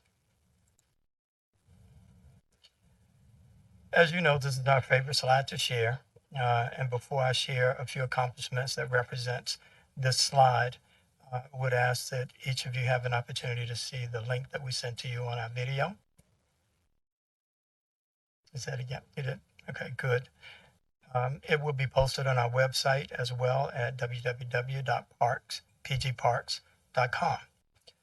We're proud of the large and diverse inventory of facilities and programs the department provides for the public to enjoy. This update includes new amenities as of October 24th, as well as our partnership amenities on MNCPPC properties. The Department of Parks and Recreation, Prince George's County, is proud to serve more than 900,000 residents. We are recognized as a national leader in parks and recreation industry. The department is accredited by the Commission of Accreditation for Parks and Recreation Agencies and has remained an accredited agency since 2004. MNCPPC and the Department of Parks and Recreation are known for excellence within the industry, winning a record 6 gold medals for the management, long-range planning, resource development, innovative approaches to delivering superb services with fiscally sound business practices. Parks and Recreation continues to be a central part of what makes Prince George's County an attractive place for people to live, work, and play. The recreation facilities, programs, and parks continue to be recognized in the industry as innovative and award-winning and second to none. MNCPPC, next slide. No, I'm sorry, stay there. MNCPPC has completed a successful CAPRA accreditation maintenance cycle, confirming its position as a top national authority in parks and recreation management. The latest CAPRA self-assessment was successfully submitted in January 2025, representing a significant milestone towards operational excellence and continuous improvement. Our CAPRA team from both counties has done a fantastic job at making this happen. The department achieved complete compliance with CAPRA's national best practices, aligning it with top standards in recreational programming and community service activities. And I'm going to continue to talk about all of the programs and services that are represented in this slide. And as you know, summer is almost here. Our camp registrations are in full swing, and the awesome help desk team successfully handled 10,119 day camp enrollments on the first day of open registration. 9,000 of those registrations occurred within the first couple of hours of the day. This is over 1,000 more than in 2024 opening day for camps. A quick acknowledgement for our facilities. During the 2025 winter indoor track season, 75 track meets were held in the span of 98 days, serving approximately 65,000 competing athletes. The department provided quality running experiences for a range of ages and competitive skill levels from championship to masters, youth and club, as well as collegiate. Additionally, the facility provided practice accommodations for Prince George's County high schools and clubs, University of Maryland, Howard University, Bowie State University, and Goucher College. And moving on to our seniors, our beloved seniors, in FY25, more than 3,200 residents have enjoyed the senior-focused events, from line dancing to veterans lunches to senior picnics that are in partnership with the Department of Family Services. Over 45 programs were offered at senior centers, community centers, Prince George's Sports and Learning Complex, Fairland Sports and Aquatic Center, and other MNC facilities during the Active Aging Week, September 23rd through 27th of 24. Between now and FY25, the department will be offering the following events and programs exclusively for seniors.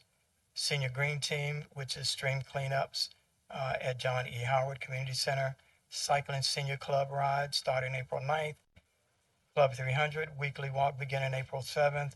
Centenarian Luncheon May 9th at Lower Beltsville Motown Get Down on May 15th, Southern Area Aquatics, John E. Howard, Evelyn Cole Hat and Tea Party, May 16th at Prince George's Ballroom, and Senior Health and Fitness Day, May 21 at Southern Area Aquatics and Recreation Complex.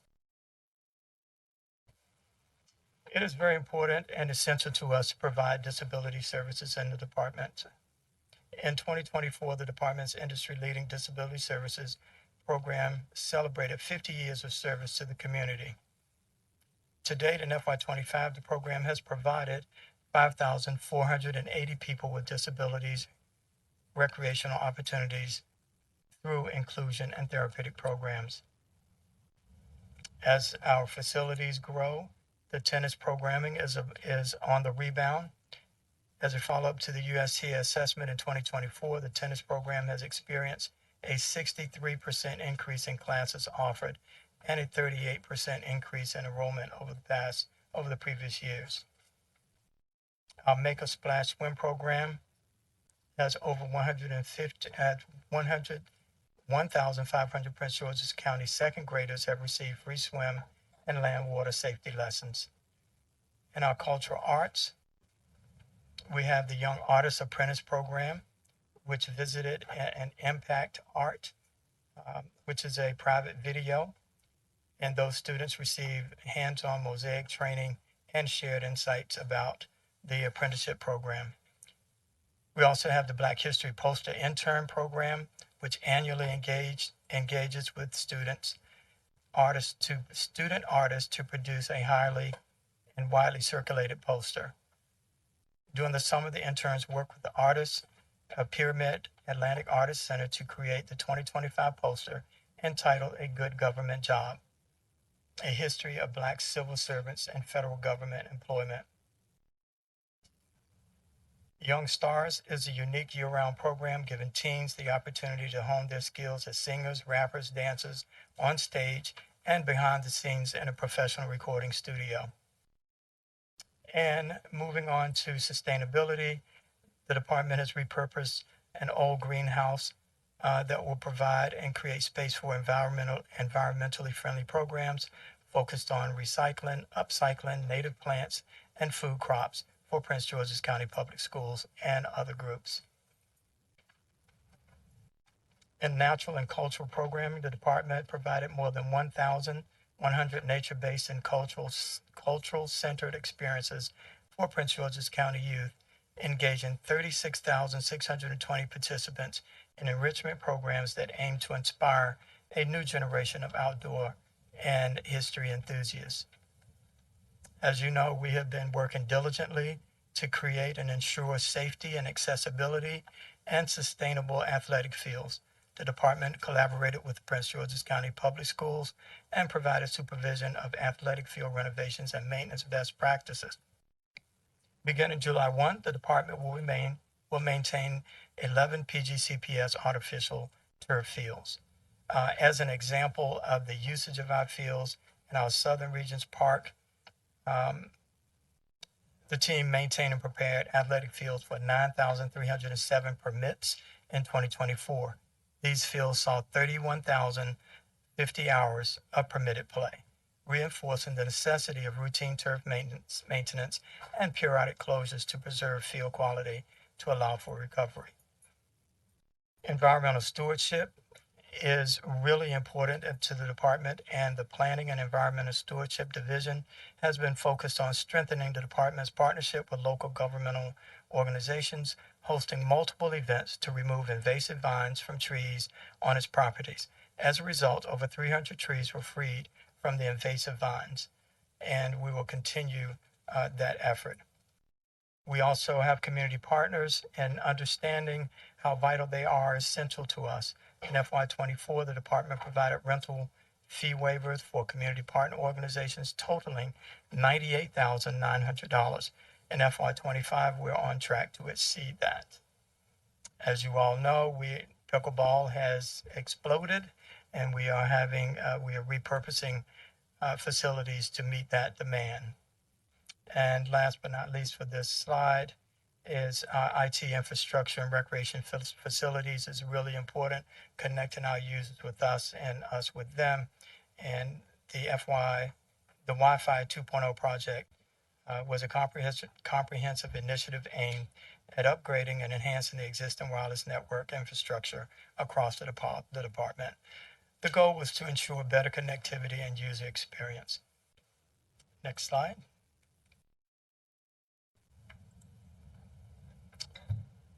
So, in addition to all that you've heard, keeping our parks safe is a major priority. Our 7-time CALEA Award-winning park police continue to be a leader in community policing. They're out in our parks and engage in our community in positive ways. Next slide. And last but not least, since the pandemic, our trails continue to be in high demand, and our focus is continuous improvements on our trails. We've improved wayfinding signage at Costco Regional Park and are really excited about the adaptive trail experience planned at the new Charles Branch Natural Area. At this time, I thank you and turn the presentation over to Chief of Staff Sean Harbaugh for further highlights.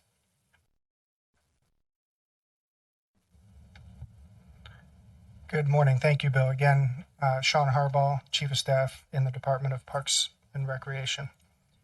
So the department provides a wide array of cultural experiences and events that enrich the lives of our residents. Two that we're highlighting here. One is Celebrate Africa, an event that honors the rich culture with the community and a focus on music, food, and experiences of Africa. We had over 700 participants at this event. Second is Shakespeare in the Park, a really amazing set production and theatrical experience that you can enjoy in a park setting. Our history and our environment. Bill mentioned earlier about the sustainability facility, which was a repurposed or re-envisioned greenhouse at the Randall Farm facility. We now have a dedicated space that focuses on sustainable practices, and we plan on offering public programs in the very near future.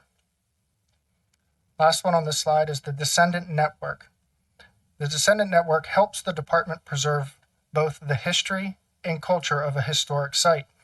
We have collaborated with more than 50 descendants of once enslaved people. Their input and advice directly enhances the interpretation and visitor experience through understanding their ancestors' lives and legacies. It is important to our team and the community that we provide an experience that tells the full story of all of our history. And with this Descendant Network, we're helping honor everyone that came before us.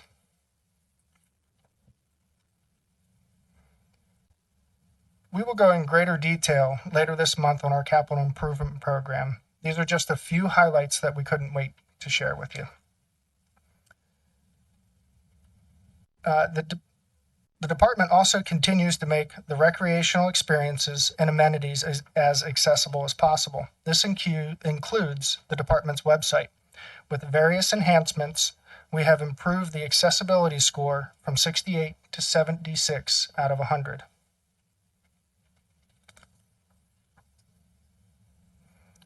Our park planners have been busy. The Lake Arbor Park Master Plan is complete. With Casey Trees and Urban Tree Grant, the department is getting a jump start on a few pilot projects where we are planting trees and implementing an afforestation plan. And these are also a few potential new amenities on the horizon. We are also excited to be able to, in the kickoff phase of our branding study, we believe that the community should know what services and amenities the department provides for the residents. More to come on this as we go through FY26. Our youth summer programs continue to be very popular. Bill mentioned earlier that opening day registration for camps a few weeks ago. There were over 1,000 more registrations than in 2024. These are a rundown of our participation from last summer youth programs. The recreation programmers continue to add new types of events. Did you know that there was a Lego competition? Because I didn't know that was a thing. but we hosted the first in the county this past year. We also had a production of the Twisted Whiz Ensemble Kickoff, which kicked off Black History Month with a vibrant and transformative journey. With a passionate cast and crew, innovative scenery, and dynamic soundtrack, this production not only entertained, but also celebrated culture, community, and the power of storytelling. The In the Water Basketball Showcase was held on December 20th and 21st of 24 at Showplace Arena. It was an exciting event, and we had 14 high school teams from the county and the metropolitan area come together and compete in this dynamic co-ed teen basketball showcase. This is an opportunity that allows youth to practice and compete in the off-season, helping them continue to sharpen their skills.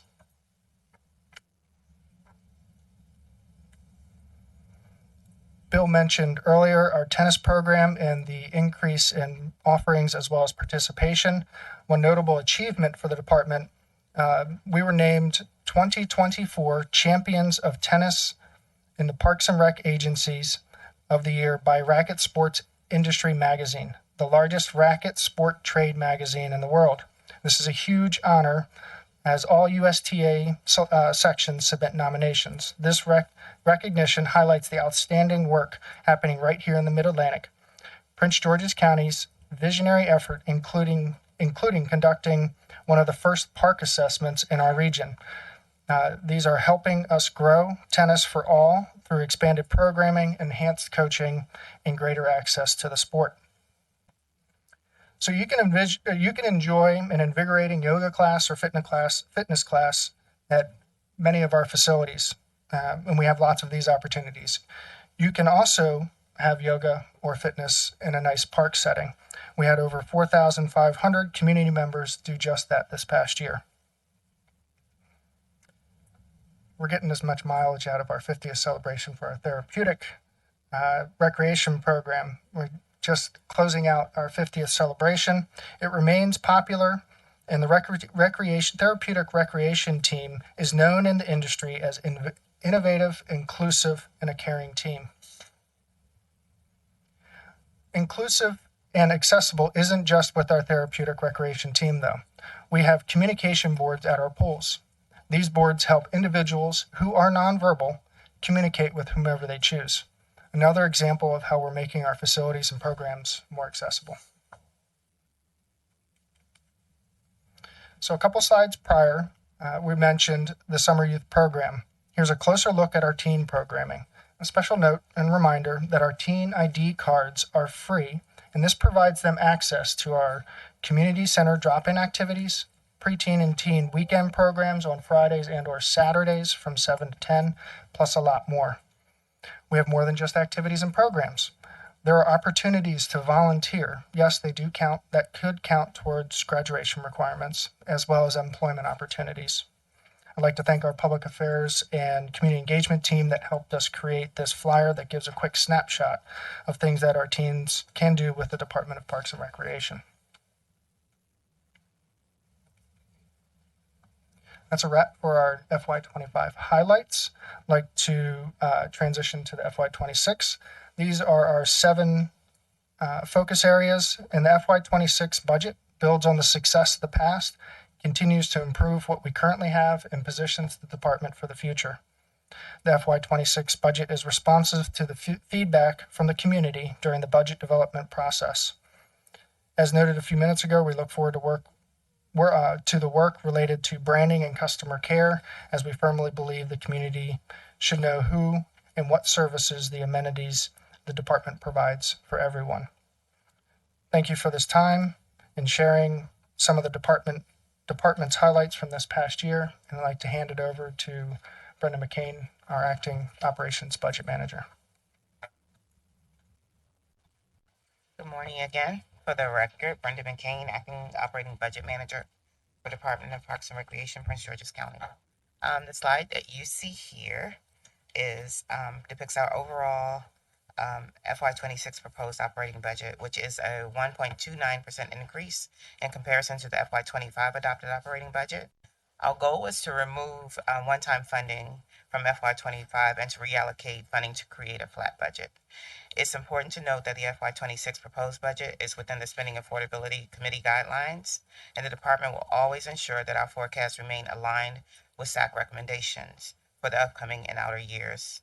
The operational changes that occurred within the proposed budget for FY26 include an increase of $7.6 million for PAYGO funding per the CIP 6-year schedule, a decrease of $1.6 million for debt service, an increase of $745,000 for other post-employment benefits, a decrease in the subsidy from the rec fund to the enterprise fund of $568,000, an increase in compensation markers of $7.2 million, and an increase in chargebacks for the CWIT initiatives of $339,000.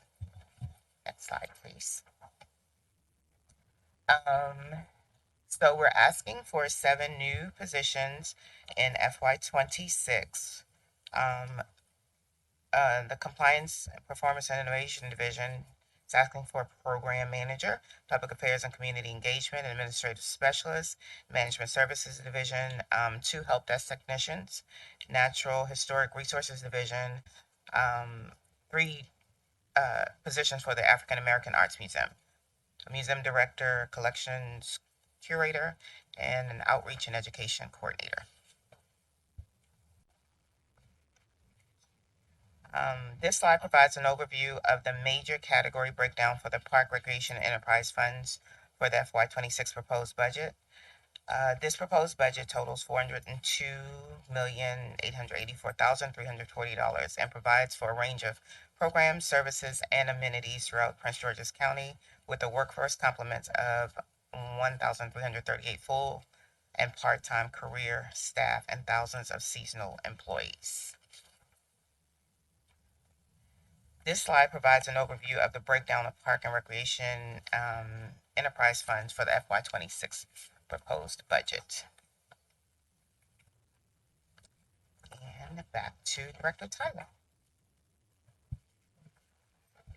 Thank you, Ms. McCain. And that ends our presentation for today. And we are here to answer any questions you may have. Okay, thank you. Mr. Olson? Thank you. I appreciate the presentation here today and the work that you do and the collaboration that we've experienced and had on a number of things over the years. I wanted to, you had mentioned the invasives, the removal of invasives, which I was really glad to hear about.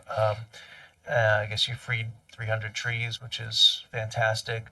I know this is something I raised last year, that a lot of our parkland, is getting swallowed up by, vines and whatnot. I assume this is not a one-time thing. This is something that's continuing. Is that right? That is absolutely correct. And we have a new staff person in the environmental division in the department. And I'm not sure if that person is here today, but we do have a person dedicated to this program and expanding the program so that we do even more in the environment. Well, that's great. So I hope we can, as the council members can, identify areas and that kind of thing. I assume you have probably a plan, but I know there are areas that our residents frequent that are filled with vines. So look forward to working with you on that. Also, last year I'd raised. I don't know if we have any kind of definition of what a healthy forest is, what healthy, and how we would assess that. I mean, kind of what the holdings that we have in park and planning and the health of those forests. Maybe the person you hired could be looking into that. Absolutely, and we can get you some information on that pretty quickly. Okay, that would be Yes. super. Right. I really appreciate that. I wanted to raise the Glendale Civic Association contacted us, I believe it was yesterday. And I know Councilmember Watson, represents that area, although it touches District 3 and District 5 as well. And they had a whole host of items that they were interested in at the, well, they've been working on for years, many years at the Glendale Hospital site. I don't know if you've had a chance to take a look at their letter or seen it. I can certainly forward it to you, about sort of the upkeep, the maintenance, the vision, that is supposed to become, part of it is supposed to become a regional park, and all of that. So, number one, I want to make sure you've seen that. Number two, I would like some responses as we go through the budget. Because I know that multiple council members would be interested in that. Absolutely. I have not seen it yet, but we will respond. Okay, Yes. that'd be great. Yeah, we just got it yesterday. So, thank you. Thank you for that. And then, impressive numbers on the summer camps. I'm glad to hear that you're processing and getting, a lot of people registered for the summer camps. Sounds like maybe a 10% increase if it was around 10,000. And okay, so that's good. Please let us know how we can be helpful to support that. I know it's very popular among parents and children across the county. Lastly, I just want to make another plug for our trail system, and thank you for working with me on our trails and expansion of trails. I think that's really something, an amenity that can be make our communities even more desirable, and get people off the roads and recreation, get people outside. So thank you for your work on the trails, as well as all the other things that we're working on. Mr. Chair, those are all my comments at the moment. Thank you. Okay, thank you. I've got a number of questions. One, I was asked that question about the 1 cent increase, and I said, I can figure that out. Well, that's not, I'm going somewhere else. But I'd be happy to get the answer. We got the answer there. But I tried to come up with the answer myself, because in the report, in the budget, they list the tax rates. But then I went to see how much property taxes are being generated, but it doesn't break it out in your budget and the documents that have been included in the report. It does not break out personal property revenue versus real property revenue. It's combined. So you can't simply do that math and get the right answer. So now maybe Ms. Hightower or someone has figured that out. Chair, Denoga, the information I received from Chair Shapiro does not have that information. I just gave you a text message that I received in Chair Shapiro. If you would like to share, you can, if that helps. The information I received from my team is 1 cent for the parks yields 12 million, and 1 cent for the rec tax yields 12.7 million. Okay. What it mean? So the question would be, does that include personal property tax in that, or is it they separated out? Because if you look at your budget, on every fund, that line is just property taxes. So I'm looking at it going, well, how much is real and how much is personal? Because I was asking the real property question. So I don't know if your folks who pulled that together. This actually says real. Okay. It's specific to real. I Like the figured 12 million and the 12.77 million are real. I assumed your folks knew how to break out that number, but it's not in your budget. And I would just suggest that maybe that line could be divided in two places. Will do. I mean, that line's been there that way for probably forever. But to me, it's just interesting to know, like I said, back in the day it was 6 or 8 million, and that just shows the growth in the assessable tax base. And I'm sure, I know the park and planning assessable tax base should be greater than the county assessable tax base. I mean, the base is the same, but we have the homestead property tax credit that kicks in, and you're not subject to the same level of homestead property tax credit. Correct. I was just thinking, though, you have Laurel and we don't. It's not that big a deal. That could be a good thing or a bad thing, right? I didn't say that. All right. Well, thank you. I'm glad to get that answer. On fund balance, before I go to fund balance, vacancies. I was surprised at the level of vacancies, over 200 vacancies. Has that been consistent across a period of years, or is this a more recent situation? And how much of that is full-time FTEs versus part-time? I didn't read detailed enough to know if you broke that out. So we could turn to the team to show what we're struggling with, but also where we're making progress. And we have some detail on that for you. Yes, that is an anomaly. Our normal rates, and I do have our human resources manager here that can go into a little more detail, but we're starting to level out. But when the pandemic started, a number of people left the organization for one reason or another, and created a number of vacancies, and we have been not as fortunate to fill those as we'd like to be, but we do believe that's going to improve for the obvious reasons with the federal situation the way it is. But we are starting to make significant progress. And one other note is that we have promoted from within, which is a good thing, but it continues to perpetuate the vacancy. But we do believe we're going to get a really good balance between internal candidates and external candidates moving forward. Mr. Irving, looking at the responses to the budget questions, do you think there's sufficient detail on vacancies, or should we seek like a history of the last 3 years, or where the breakout in different areas of the department are? It'd certainly be helpful to have, because we asked this question last year, so we can at least compare sort of 23, 24, 25. But it would be helpful to have the prior years. I know that is not the easiest thing in the world to sort of pull from an HR system going back that far, but it would be helpful in terms of understanding the sort of the trend over years. If we could get some more detail. We would be happy to provide more detail. Because you got the tax issue, the revenue, then you got vacancies. And your point, Mr. Irving, was that these vacancies are, I'm not sure it's direct, but there's a $12 million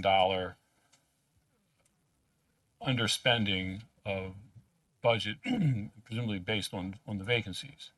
So I think from the information we received in this year, about 9.5 of that is from vacancies. Sort of if you take the salary or the budgeted cost for a position, divide that by 365, and then multiply that by how many days it was vacant, it gives us that number. So 9.5 of the 12 million. But that's it. That's an estimate. Right. I would say that there might be rebuttal to that, and I'm happy to hear rebuttal. If not now, as part of that information, because and then this flows into the next question, which is fund balance, because that's where if you don't spend it, you have fund balance. And I don't know if in the documents that we've been provided so far, and if we haven't, then great. But in prior years, there has been a fund balance analysis that shows 5 or 6 years, maybe back 2 or 3 years, plus projecting forward. And in my mind, I remember seeing charts that showed the fund balances going like this, and it was a very big concern for Park and Planning as to overspending. So I'm curious about seeing where things are now. And then that flows into the next issue, which is I bring up every year about PAYGO versus bonds. And I already I told you so last year that you should have done it when these interest rates were zero.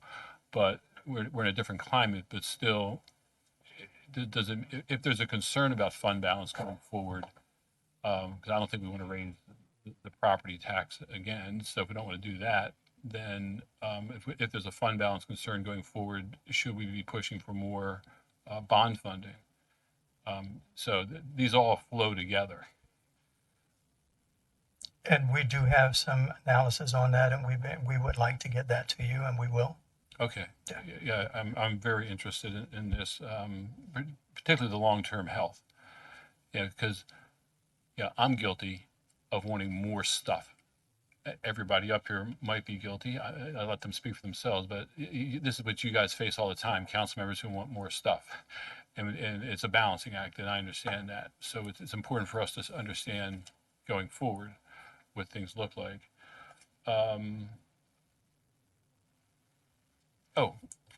And number 18 in my notes, I'm like, what's that mean? Slide 18. Just curious, I don't understand this pie chart. Well, I understand it, but I had questions about it. And it goes back to capital expenditures. So there's a 2% capital outlay, a 10% capital projects fund, and then a 4% debt service. So to me, debt service is debt service. Capital projects fund, is that PAYGO or is that something else? So that's, and we're doing what PAYGO, was it 40 million combined for the two funds? I think Mr. Irving said it was 40 million.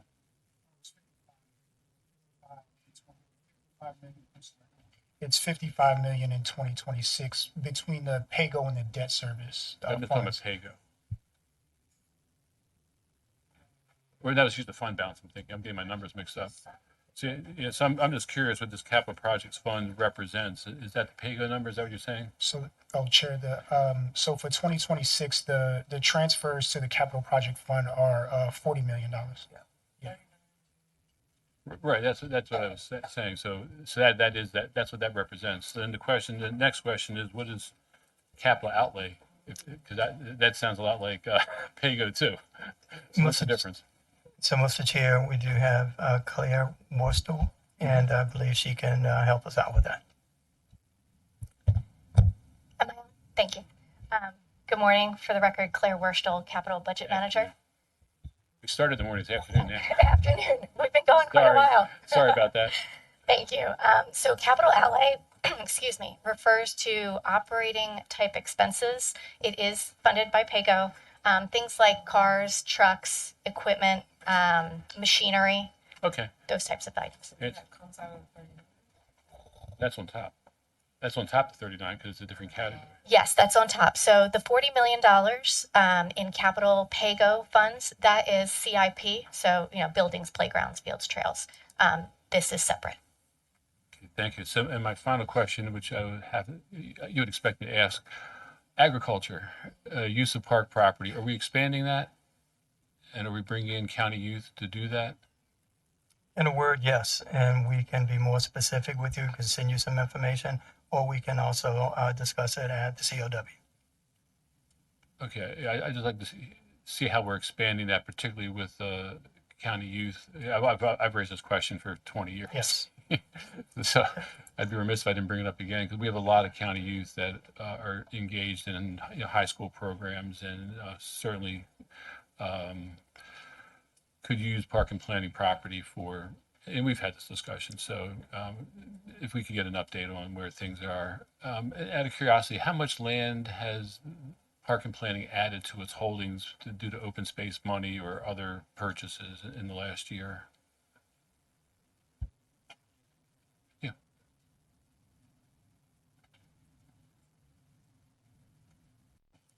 $1,000 acres. That's a lot. And I'm sure most of that's Stream Valley, Parkland, and that type of thing. It typically is. Maybe it's not. Maybe you got. I don't think so. Oh, you got the Girl Scouts property. Yes. Oh, okay. It's a forest land. Forest. Probably not good for agriculture. There's a stream in there. Yeah. Yay for the Girl Scouts. That was a tough one. All right. We'll get you an update on that. Thank you. And I'll turn now to our Vice Chair, Ms. Oriata. Thank you. I'm going to separate my questions. I'm going to start with some more general questions, then yield to our chair, and I'll probably have some questions that piggyback off of his. But wanted to start with a question from our Chair Denoga about the staffing issue. Because I wanted to know, do we have the breakdown across where their gaps are? Because I know I had a job there and I had reached out about, I tried to go through applications myself for anyone that gave me a resume and try to figure out where they could be placed and then directly reach out to the agency. So we reached out around recreation and they said there was nothing open but summer employment, so they were fully staffed. So I guess I'm trying to understand, if there's 200 vacancies, like where are they? Yes, we do have a listing of what is vacant, and we can provide that list for you. So is recreation full, like are all of the recreation facilities fully staffed?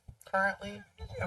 Mr. Director, just a suggestion, maybe we could actually get the vice chair, because I'm sure folks might even have 30 seconds worth of data for you right now around it.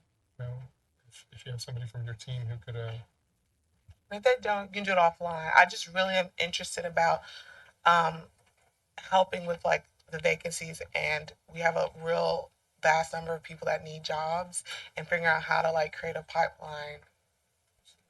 And we are with you on that. We know that there's a tsunami coming of, folks that don't have employment. And we also have some job fairs that we are planning. And I could ask my manager to come up and talk about that in HR if you'd like, or we can give you that information. Thank you.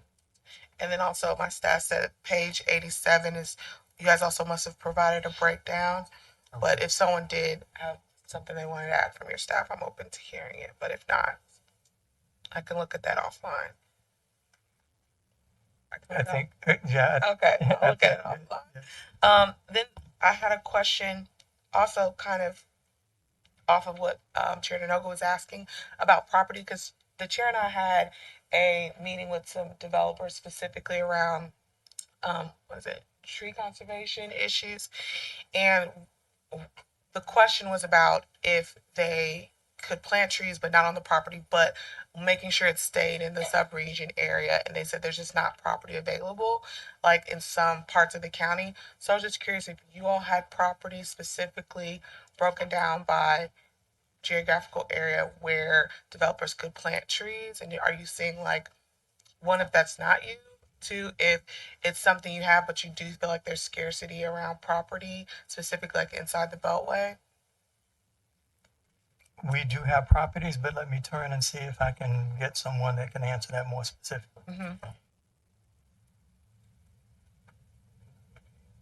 Madam Vice Chair, just also, this is where our Department of Parks and Recreation and our Planning Department work in tandem, because often it's the Planning Department that's in conversation with developers, and so we're really looking to beef up those communications so we can target even better. Good afternoon. For the record, Sonia Ewing, Chief Park Planning and Environmental Stewardship.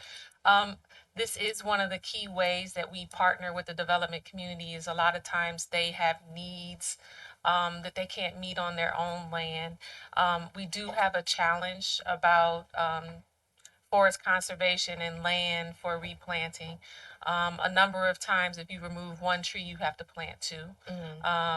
We also internally, when we're doing development and remove trees, we have to find locations to do that replanting. And so it creates a lot of pressures. The planting has to be done in the same watershed. So some areas have availability, other areas don't. Oftentimes the communities that are more built out, that have smaller open spaces are also the places where it's more difficult to find locations for additional tree plantings. We do have some locations where, such as like Lake Arbor, where we're looking for targeted tree replanting just to kind of rebuild the environmental features at that specific location. So it's really kind of a situation by situation answer. But yes, we also are having similar challenges for finding locations for replantings. Thank you. That's helpful. Going to the budget breakdown, you talked about some decreases in certain areas around like support services, facility services. And then I also saw a decrease in what's called like leisure services for both North and Southern region. So just understanding why the decreases in those areas and what does the implications of those decreases. So let me speak to the decrease in recreation leisure services. That was specifically for a program that we were running that was not viable. Actually, it was a good program. It was to get the kids back up to standard after COVID. It lost traction. Parents were not bringing their children. I think Deputy Ramos can speak more to that, but we decided that it was better to revamp the program, bring it back later as something else instead of continuing in the same space. So are those the, I think, equity learning hubs or labs? Is that what that was the Saturday enrichment Okay. And then what about support services and facility services? So I don't know that we removed money from support services. I actually reallocated money for support services for utilities. Utility increases for facility services. There was some one-time funding that we put in for the Largo headquarters, but now that we have the ISF, we're not using that funding, so we removed it in FY26. Okay. Because I do see a decrease. Oh, you said that was for facility services? Yes. Okay. So that must have been what I was thinking about. All right, thank you. And then wanted to talk about specific funding for the senior programming.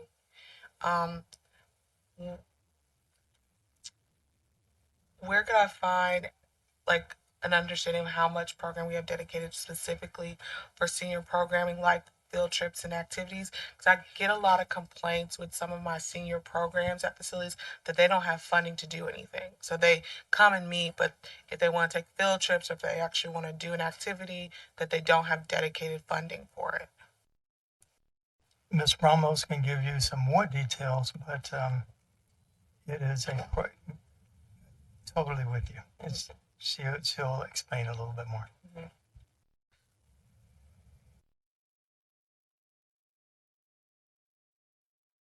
Yeah. Good morning, good afternoon. I'm sorry, we've been here since the morning. So I'm answering the question about Saturday Enrichment Academy, correct? Oh no, this is now about funding specifically for senior activities like field trips. Like one, how much funding do we have specifically for senior programming allocated for the different senior facilities? Because there have been complaints about not having resources for field trips and things like that. So I'm actually going to pass the baton to Anthony Nolan, the Division Chief for Senior Programs. We currently have 6 senior centers that we fully fund, and he can talk more in detail about what each facility provides. Thank you. And we can also get you an update on that in writing as well after this. Perfect. Do I have to touch it? Good morning. Anthony Nolan, Division Chief, Special Programs. So one of the units that I oversee is Senior Services.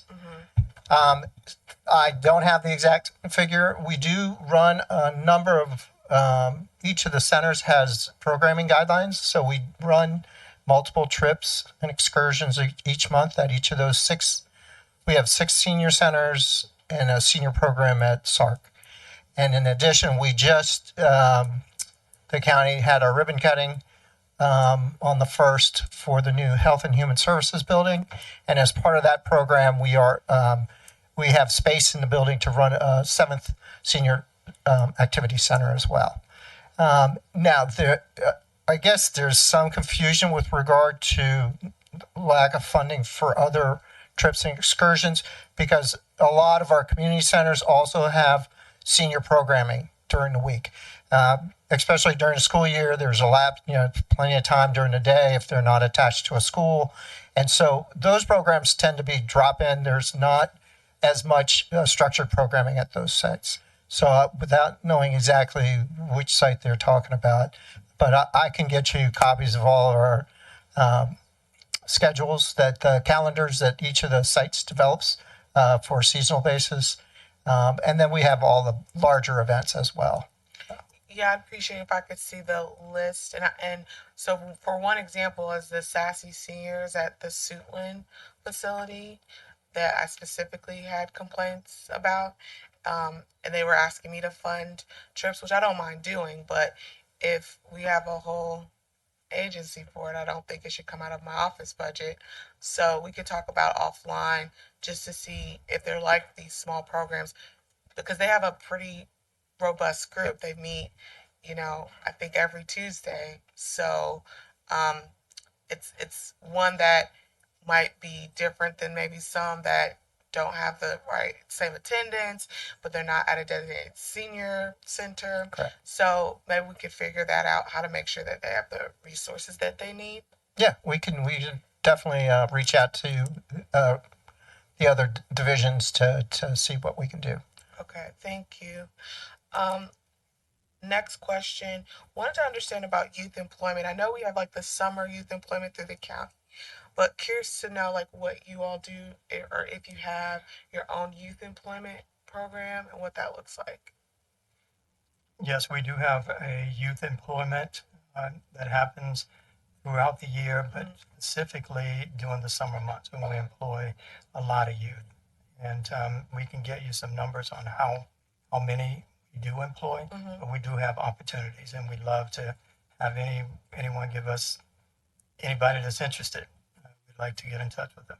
Yeah, that would be helpful. Us seeing like, I guess if they're year round, maybe they're rolling spots, but understanding like how many kids you take, all the information, how they apply, if they're interested, Yes. that'd be helpful. The next question was about camps. Wanted to understand with the camps, do all of them come with the cost? Is it sliding scale based on affordability, or are they all set at like what you believe are affordable prices? Just trying to understand what the access is for all the camps that are provided during the summer. In general, we have sliding scales. We have various fees for our camps.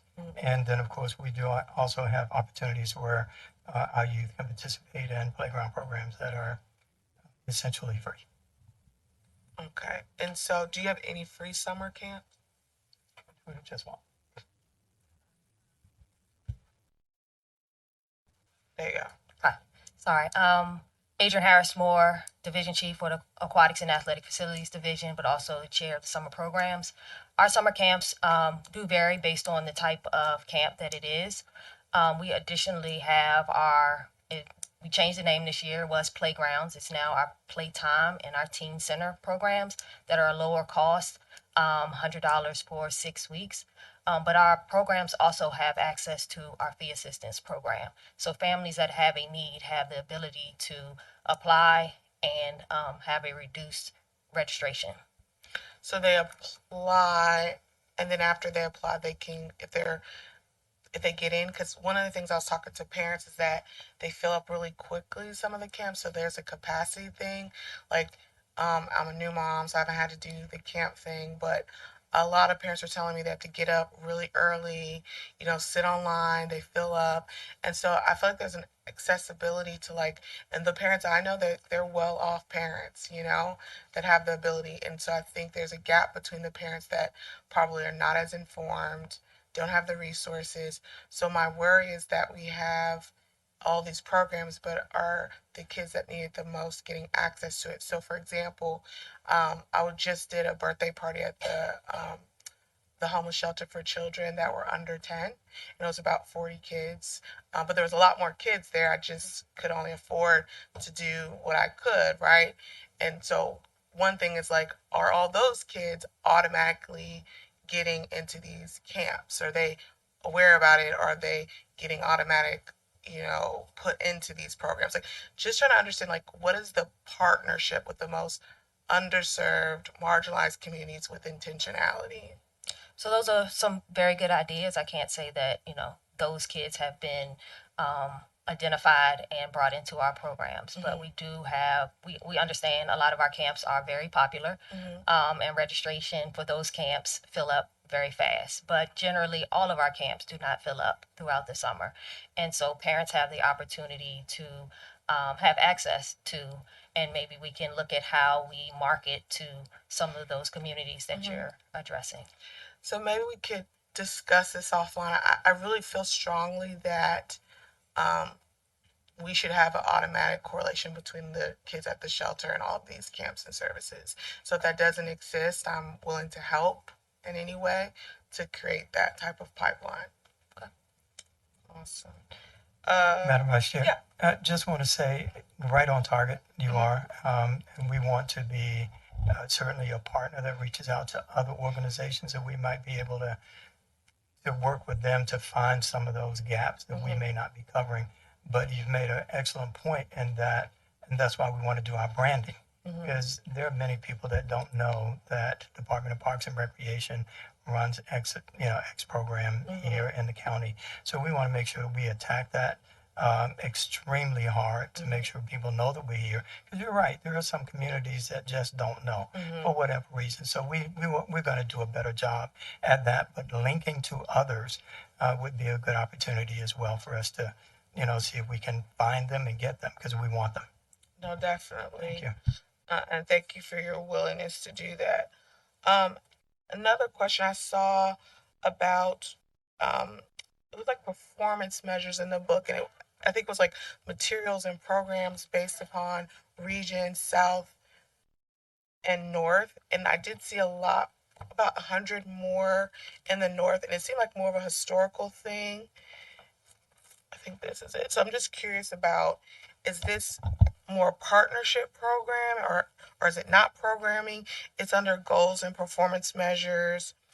It's about equipment and material provided and support for community events, including sponsored or co-sponsored, and it's broken by North and South. And so, for example, in FY23, 160 in the North, 112 in the South, 24, 350 in the North, 160 in the South, 25, 375 in the North to 249 in the South, and targeted for FY 2026, 350 in the North and 250 in the South. Yeah, do you mind if we get you that information in writing? I'd like to do that. Yeah, Okay, thank you. I appreciate it. And if there's any way we can help with myself, and I'm sure Councilmember Burrows and Harris, to boost the resources or programming or partnership in the southern part, to let us know. Thank you. Next question was about the access to fields for boys and girls clubs. So the for example, I'm sure this is an issue across the board, but I have a specific issue with my District Heights Boys and Girls Club. So they were gone and now they're back. And they're saying that they have not been able to get access to the fields to use. And so I'm trying to figure out, how do they need to get on the list? How does that work? And what's the process? They just need to talk to me and also to Bill Sheehan, and I am confident that we can figure something out. Good afternoon.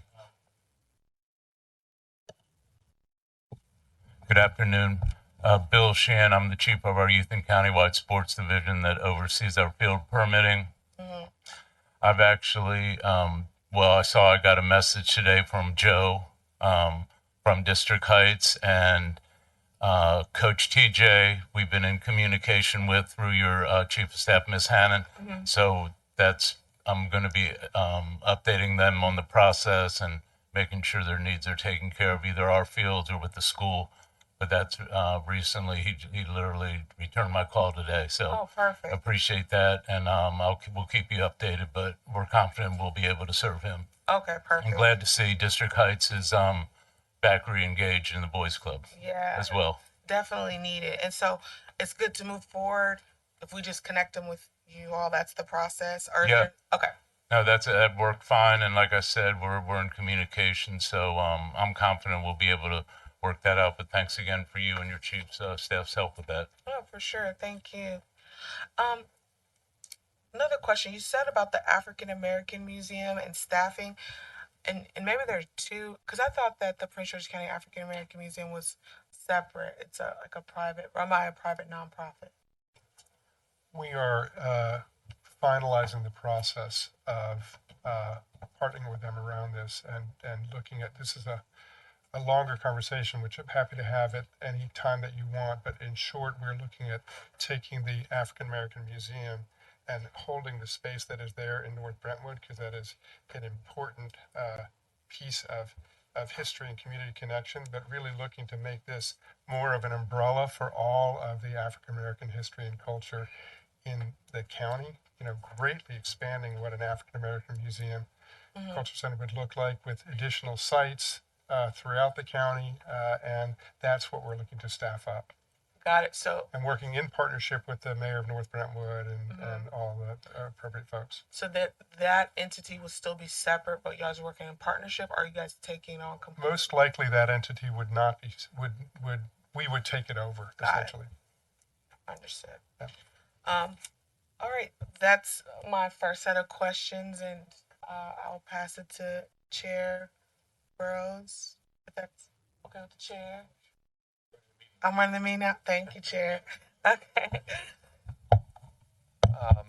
Thank you.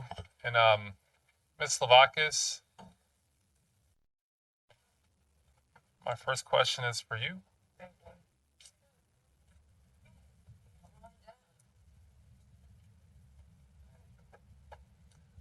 I'm here. Ms. Salakis, what authority does the county council have regarding the park and planning budget? Okay. Generally, your broad authority. The land use article governs the approval process for the park and planning's annual budget and their capital improvement budget. Specifically, there's a section in there that confers broad authority for the council to add, delete, increase, or decrease anything that is in the budget that is set forth as transmitted to the executive and the council. And then it's approved each year by resolution. And what other authority does the county council have to direct some of the work and activities of the Park and Planning Commission? Well, there is a lot of broad authority that's laid out in the land use article that governs the Maryland, Washington Regional District that includes both Montgomery and Prince George's. But there's a specific title in the land use article that deals only with Prince George's County. So the unique provisions in the land use article for that come in Title 25, and that goes to the REC fund and the REC program. Specifically, one section says that the Park and Planning Commission is required to put a schedule of recreation in its annual budget for the council to approve. But there's more. It's not just about that. In addition to that schedule of recreation and activities and programs, the council may modify that schedule and direct the planning board to initiate any recreation activity or program as it deems appropriate under that straight section of the law. Then further, the planning board shall initiate any activity or program that's been directed by the county council in that approved budget with reasonable promptness to the extent that that funding has been approved in the budget. So in essence, by virtue of your approval of the annual budget of the Park and Planning Commission for Prince George's County, I'm not talking bi-county stuff, just the specific portion of the regional district that's in the county, which the REC program is part of, there is broad authority to amend that. And once it's approved, the planning board can be directed to initiate, and the planning board must initiate it with reasonable promptness. Thank you. Mr. Shapiro, is that your understanding of the state law? Yes. Mr. Tyler, what is the process that your team implements regarding the council's decision specific to project charges? I'm going to defer to Mr. Alexander to give a specific area or criteria for how we manage project charges. Good afternoon. For the record, David Alexander, Acting Assistant Budget Manager. So do you want me to lay out the actual process of project charges, or you specifically? I would like you to outline the process to approve or reject a project charge. I would also like you to outline the criteria by which you approve or reject a project charge. Sure. So the process for approving or rejecting a project charge, first we notify all of the recipients that they've been awarded. We notify them the amount that they've been awarded, and then we outline a set of initial documentation that they need to submit that we can go through, that we can approve. Amongst that is the scope of service and the corresponding budget. When we receive that scope of service and the corresponding budget, what we do is we have a team, or basically a collaboration. So I don't make any decisions autonomously. None of my team makes any decisions autonomously. We work together, we come together as a team. We kind of overlook the scopes of services themselves, what's written in them. We kind of collaborate and decide if it's appropriate to what our recreation department offers, if it's appropriate to what a project charge would offer, and if there's any gray area, then what I have directed all of the team to do from an operational standpoint is to work with that organization. As opposed to the past, and I'm kind of looking at a lot of the emails that have gone previous to my time here. I understand where you get the word of denying project charges, or they were denied. But one of the things that we've definitely put forth to our team is we do not deny project charges. So at any point or anything that we see that doesn't fit, that we feel doesn't fit into the box of a recreational program, then we work with the organization. We collaborate. We try to go back and forth to try to get to that yes and try to work that out. And then again, once a revised submission is made, then we go back again collaboratively. We kind of overlook it, we discuss it, and then we go from there. So once that's approved, then we go to contracting. So you mentioned that you don't deny, but you work with the organization to bring it more in line with recreation. Correct. And you're on this team. Is Ms. McCain on this team? Ms. McCain is, yes. Is Mr. Harbaugh on this team? Yes. I guess my question then for Mr. Tyler, do you believe that it is your job as the Director of Park and Planning to ensure that your staff implements this process fairly, consistently, and equally across the board? I do. And is it your belief that this process has been equally and fairly executed with integrity for every project charge? I would respond by saying that the department is not an expert in this area. I also would say we are not resourced to manage a program this way. I also would say that we have been looking at this process since I've been here, and we've found that there are areas that we can improve on. We've also found that in the transactional process, that there could have been some opportunities that were either funded or not funded based on some inconsistencies. So to answer your question, I believe that there is an opportunity for us to improve in that area. I guess just not to cut you off, but I've limited time. I guess my question is, do you believe that this process has been equally and fairly executed with integrity, this project charge process? Yes, I do. I would say that without question. Thank you. Mr. Hamlin, you're our Director of Policy. You've had a brief time, about 48 hours, to review some of these documents. In your opinion, has this process been executed equally and fairly? Good afternoon, Josh Hamlin, Budget Policy Analysis Division for the County Council. As you noted, I just had a couple days, day and a half, to look at this stuff. I focused on 2024 almost exclusively just in the interest of time. And what I will say is that there did appear to be circumstances where there was not a uniform application or even a real clear articulation of what consistency with the core mission and what the meaning of recreation versus, say, education was. So in reviewing some of the scopes of work and contracts which were approved and for which reimbursement was made, I did see program offerings which, in correspondence to other participants, I saw very similar sort of programmatic offerings that were told they were not consistent with the core mission. I guess if you can just answer my question more directly. You've had a chance to review several documents. Is it your belief that this process has been equally and fairly executed? I'm going to qualify again by the limited amount of time that I've had to look at it, but I would say there were definitely what appear to be unequal applications. Thank you. Colleagues, I passed out a list of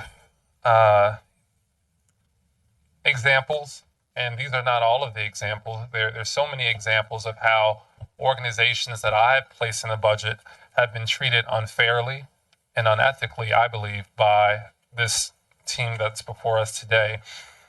As you all know, I have a youth leadership academy that I've brought to the county council. I've taken to the White House. I've taken them to the State House. They're going to see a play on Broadway, and we are with them 4 days a week. And what you will see in an email from Mr. Alexander is that a number of their activities were denied. In his email, it says, there are some programs and activities listed that appear to be educational in nature, not recreational. If they are indeed educational programs, we would not be able to reimburse these programs, as our funding is dedicated funding and can only support programs that have a recreation foundation. Mr. Alexander, is that still your belief? So my belief is that now, the caveat, we've had multiple meetings before that. So we had a meeting first in August. No, just be responsive to the question, nothing else. Oh yes, that's my belief. So that is your understanding. That's. And Mr. Alexander in his emails pointed out, colleagues, we were placing students through mock interviews. That was considered more professional development. Dine and Discuss, where we had industry experts come in and have dinner with our students, like a career day. We have the Student Leadership Business Conference, a business pitch competition, and community service trips. All of those things were raised as red flags in the email that you have before you. On October the 8th, I believe, I submitted a information request to Park and Planning of all of the scopes, and I did not receive those. I went before the Maryland Attorney General Public Access Ombudsman Unit to try to obtain them. I still did not receive them. I did not receive the scopes of work for FY24 and FY25 until I became chair of this body, which is not the way it should work. Park and Planning should be transparent no matter who's in power. But what that did was allow me to analyze the denials that my organizations have received versus the approvals of what other organizations have experienced. And so in this first set of documents, colleague, what you will see is an approved scope of work, Exhibit A. This is Make Smart Cool. It says contractor will use funds for supplies and services required for literacy programs and workshops at the schools. Post-academic workshops focus on student development and college preparation. There is nothing in that $15,000 allotment that mentions anything related to recreation. Even when you look at DMV impact, which I fully support, it says that our participant outcomes, 100% of our participants will exit with a resume, exit with a program with a LinkedIn profile, exit with interviewing skills. If you literally take the scope of work that I had that was denied by this group, mock interviews, the DMV impact on page 10, participant outcome number 4 says participants will exit the program with interviewing skills. When I look at End Time Harvest Ministries, their program says they will provide great monitoring and preparation for on-time graduation, leadership and character development, workforce readiness programs, summer internships, preparation for college. But yet, the ones that I put forward were denied by this team. When I look at the LAYC, and I want to use them in a number of examples. They talk about life skills, social emotional learning, teen exploration.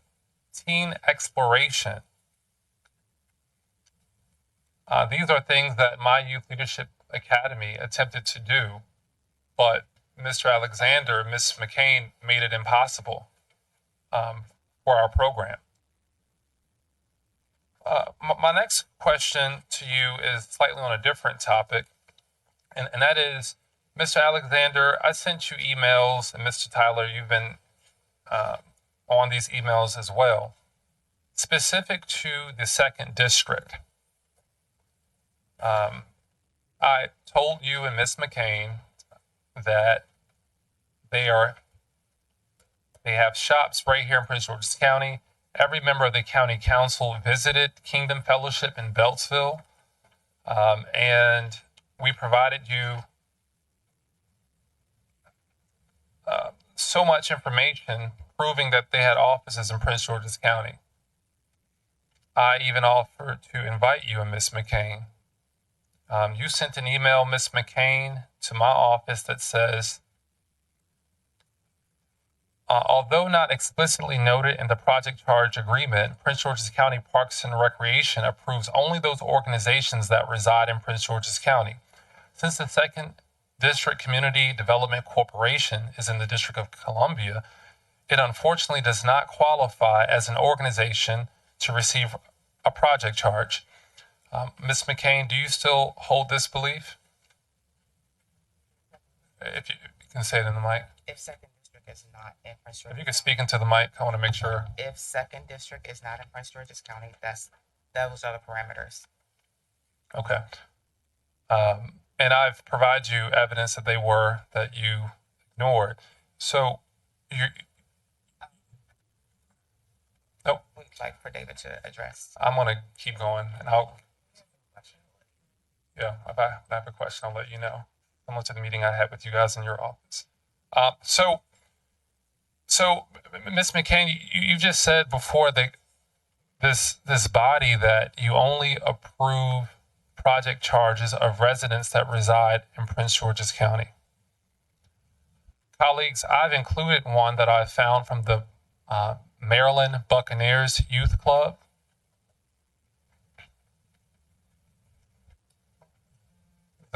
If you can grab that.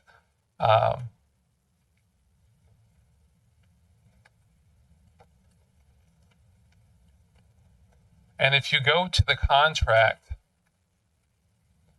Maryland Buccaneers Youth Club, 2491 Homestead Court, Waldorf, Maryland, which is in Charles County. So, Ms. McCain, can you explain to this council, to this body, why was 2nd District denied on these grounds when they absolutely have offices in Prince George's County, but you approve one that clearly in the contract, the last line of the first paragraph says that they operate in Waldorf, Maryland? So, 2nd District was never denied the first. Oh, they were. That No. I have the email. Well, You don't deny them. you don't deny them, but you run out the clock and you tell us that they cannot get it because they're not Prince George's County based. You know, if you just oblige me, I hear you guys saying not denied. We're politicians too. We get it. Pick a word and say that's not what you're doing. But you just said to us on the record, and he asked to reiterate the fact that the policy is, if they are not based in Prince George's County, they will not get a project charge. So pick a word that you like that's not denied, and whatever word, and put it there. But the reality of what he's saying, and we're not going to tap down the issue, right? You're both intelligent people. The reality is that they wouldn't have got the project charge based on the fact that they're not in Prince George's County. Now, he presented a contract where they say it's in Waldorf. So if you could please just answer the question about why they were granted a contract, because even though they're not based in Prince George's County. So that's the question. Why were they granted a contract even though they're not in Prince George's County?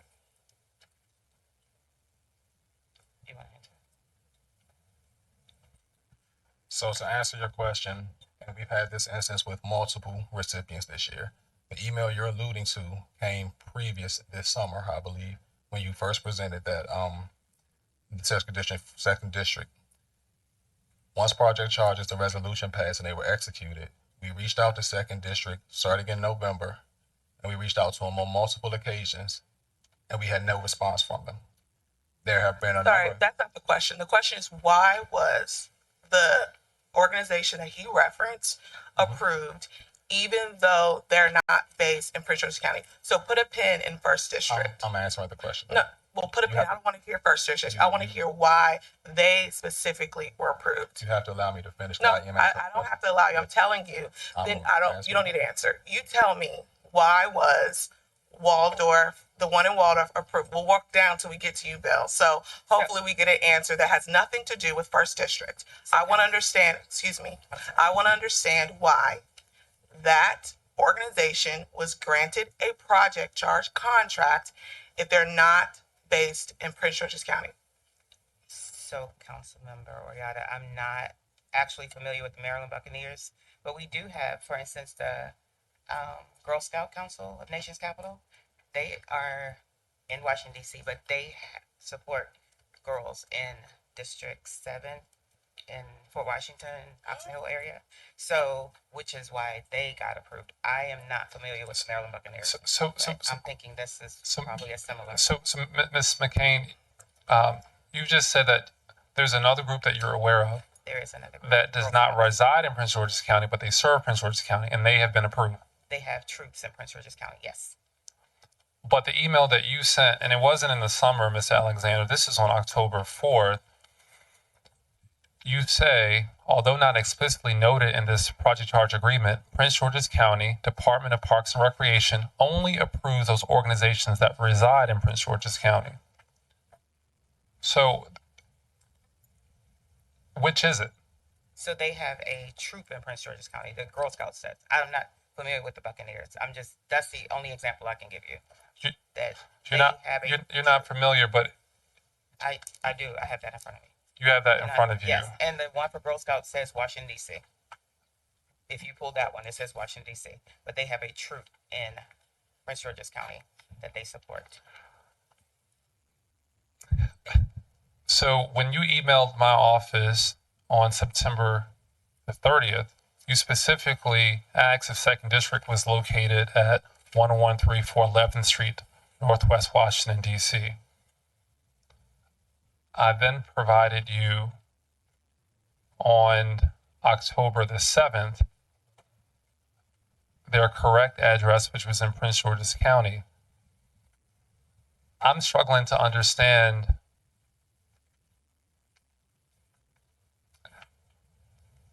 how you signed off on the Buccaneers, but you pushed back in writing on the basis of Second District not residing in Prince George's County when they clearly do work in Prince George's County, and I told you that. I did not sign off on the Buccaneers. You don't see my signature on here. And second of all, did I respond to you after that? I did not. And I think what we were trying to say, we tried to get to the yes, and we were trying to get to a yes on this one. So, okay. Yes. Before you move on to that point, so the one you're referencing for Girl Scouts, did you sign off on that one? Or were part of the process? 24, yeah. So you signed off on that one? Yes, it was part of the process. Okay, so then let's use that as an example. Okay. You signed off on that? Yes. Right? Yes. And so you noted that they had a troop here, meaning they did work here even though they reside out. Yes. So let's use the same logic, right? They have a headquarters outside of the county, but also have a building and do work inside the county. So I think, Councilmember Oriata, what we try to do when we get the names of the organizations, we just go to the websites and we try to do some research ourselves, first of all. Mm-hmm. So that was probably based on some research that we did ourselves, first of all. So just going through and trying to get them done is what the process is. So. But the issue I'm having is that you didn't say in your email that can you prove they do work in the county, right? Which would have gone along with your thought process that you're saying, that the location doesn't have to be in the county, but they have to reside or excuse me, they don't have to reside in the county as long as they do work in the county. But that's not what was said. What was said, it was the base was specifically on if they reside in the county, right? Right. And so that's a complete contradiction to what you now, we won't use the example you asked, but the Girl Scouts, it's a complete contradiction to that. So at least you can, I hope, understand where it looks like some type of biased decision. And I experienced the same thing when I was denied. And I know we talked about it, about an organization that is based here but has a fiscal sponsor that's not in Prince George's County, right? And so the reality comes, and I'll let my colleague continue, that it just seems that they're arbitrarily picking and choosing which organizations, and you're constantly moving the goalpost on what's acceptable and what's not. And so I think it goes back to the first question around integrity. And I know you said you think the process was done with integrity, but I'm going to have to question your judgment on that just based on the few minutes of conversation here. But I'll continue to yield to the chair.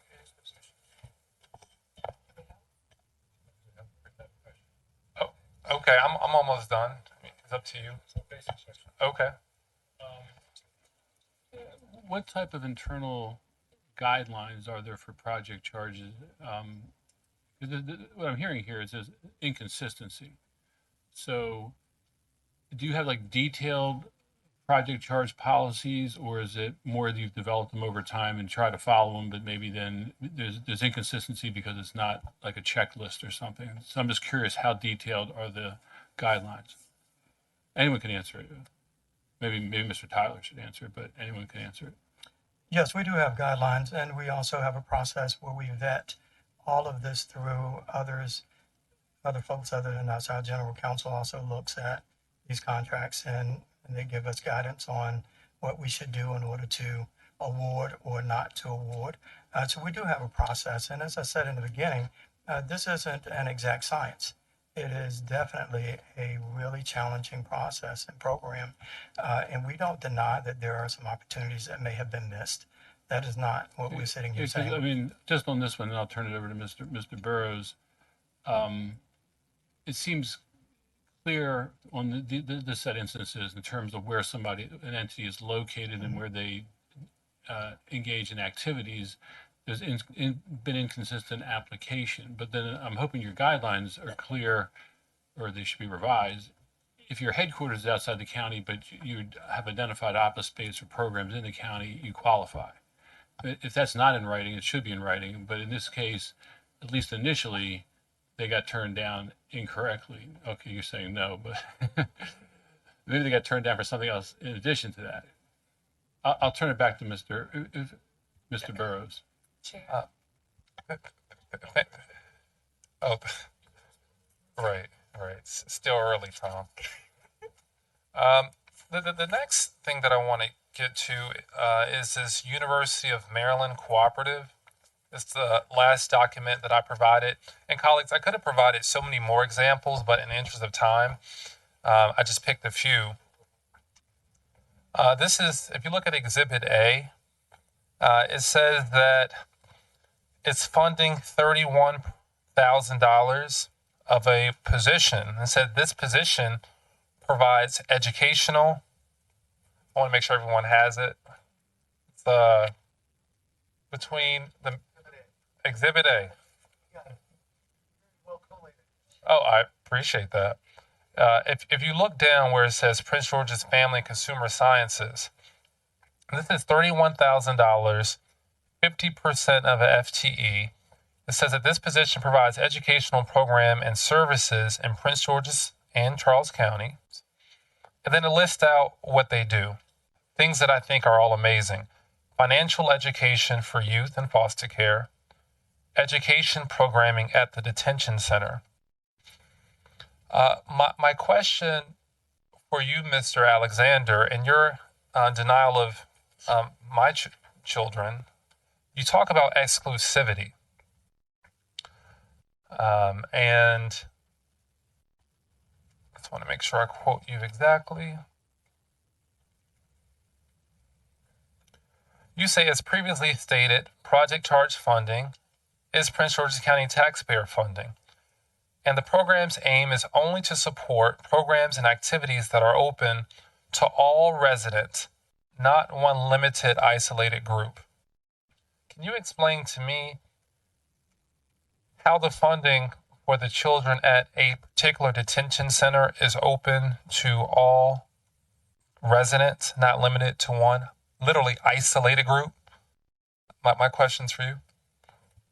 I believe you're absolutely right. And exclusivity. So I've been here for about 9 or 10 months, and the inconsistencies that you all are noting are inconsistencies that I have seen and I have tried to grab parameters around, which is why I wanted to get to that answer, because it was an important answer.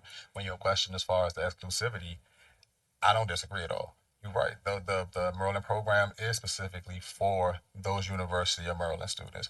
There are other programs that you're going to have that you notice that are specifically for those students. And so what we did was we collectively, we had to sit, we had to talk, we had a debate about the guidelines and where it falls and where it goes in place. So I don't disagree with you on that clause. Okay. And then the last point that I'll raise, I'm going to go back to LAYC.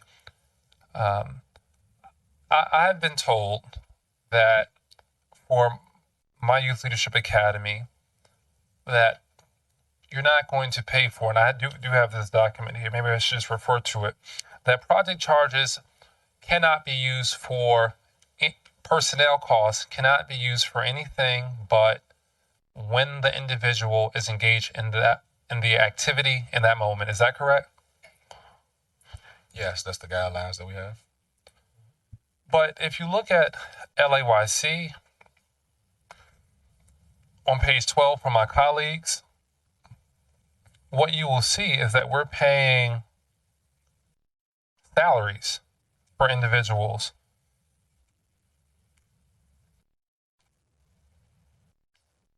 And they have not listed the direct program that is tied to. So can you explain that discrepancy? The best way that I can explain that discrepancy, because this is another thing that I had noted as one of the inconsistencies that the program is,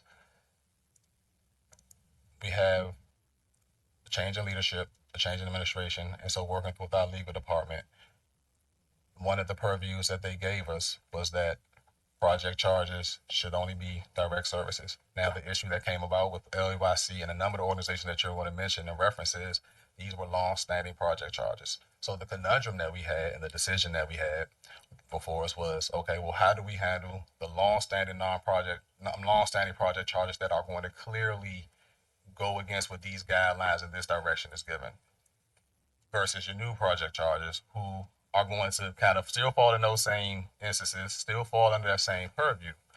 So collectively, the decision, and I'm not going to say whether I was for it or against it, but the collective decision that was made was that due to the timing of the approval of project charges, because everything started in November, we did not want to penalize the long-standing project charges for the fact of,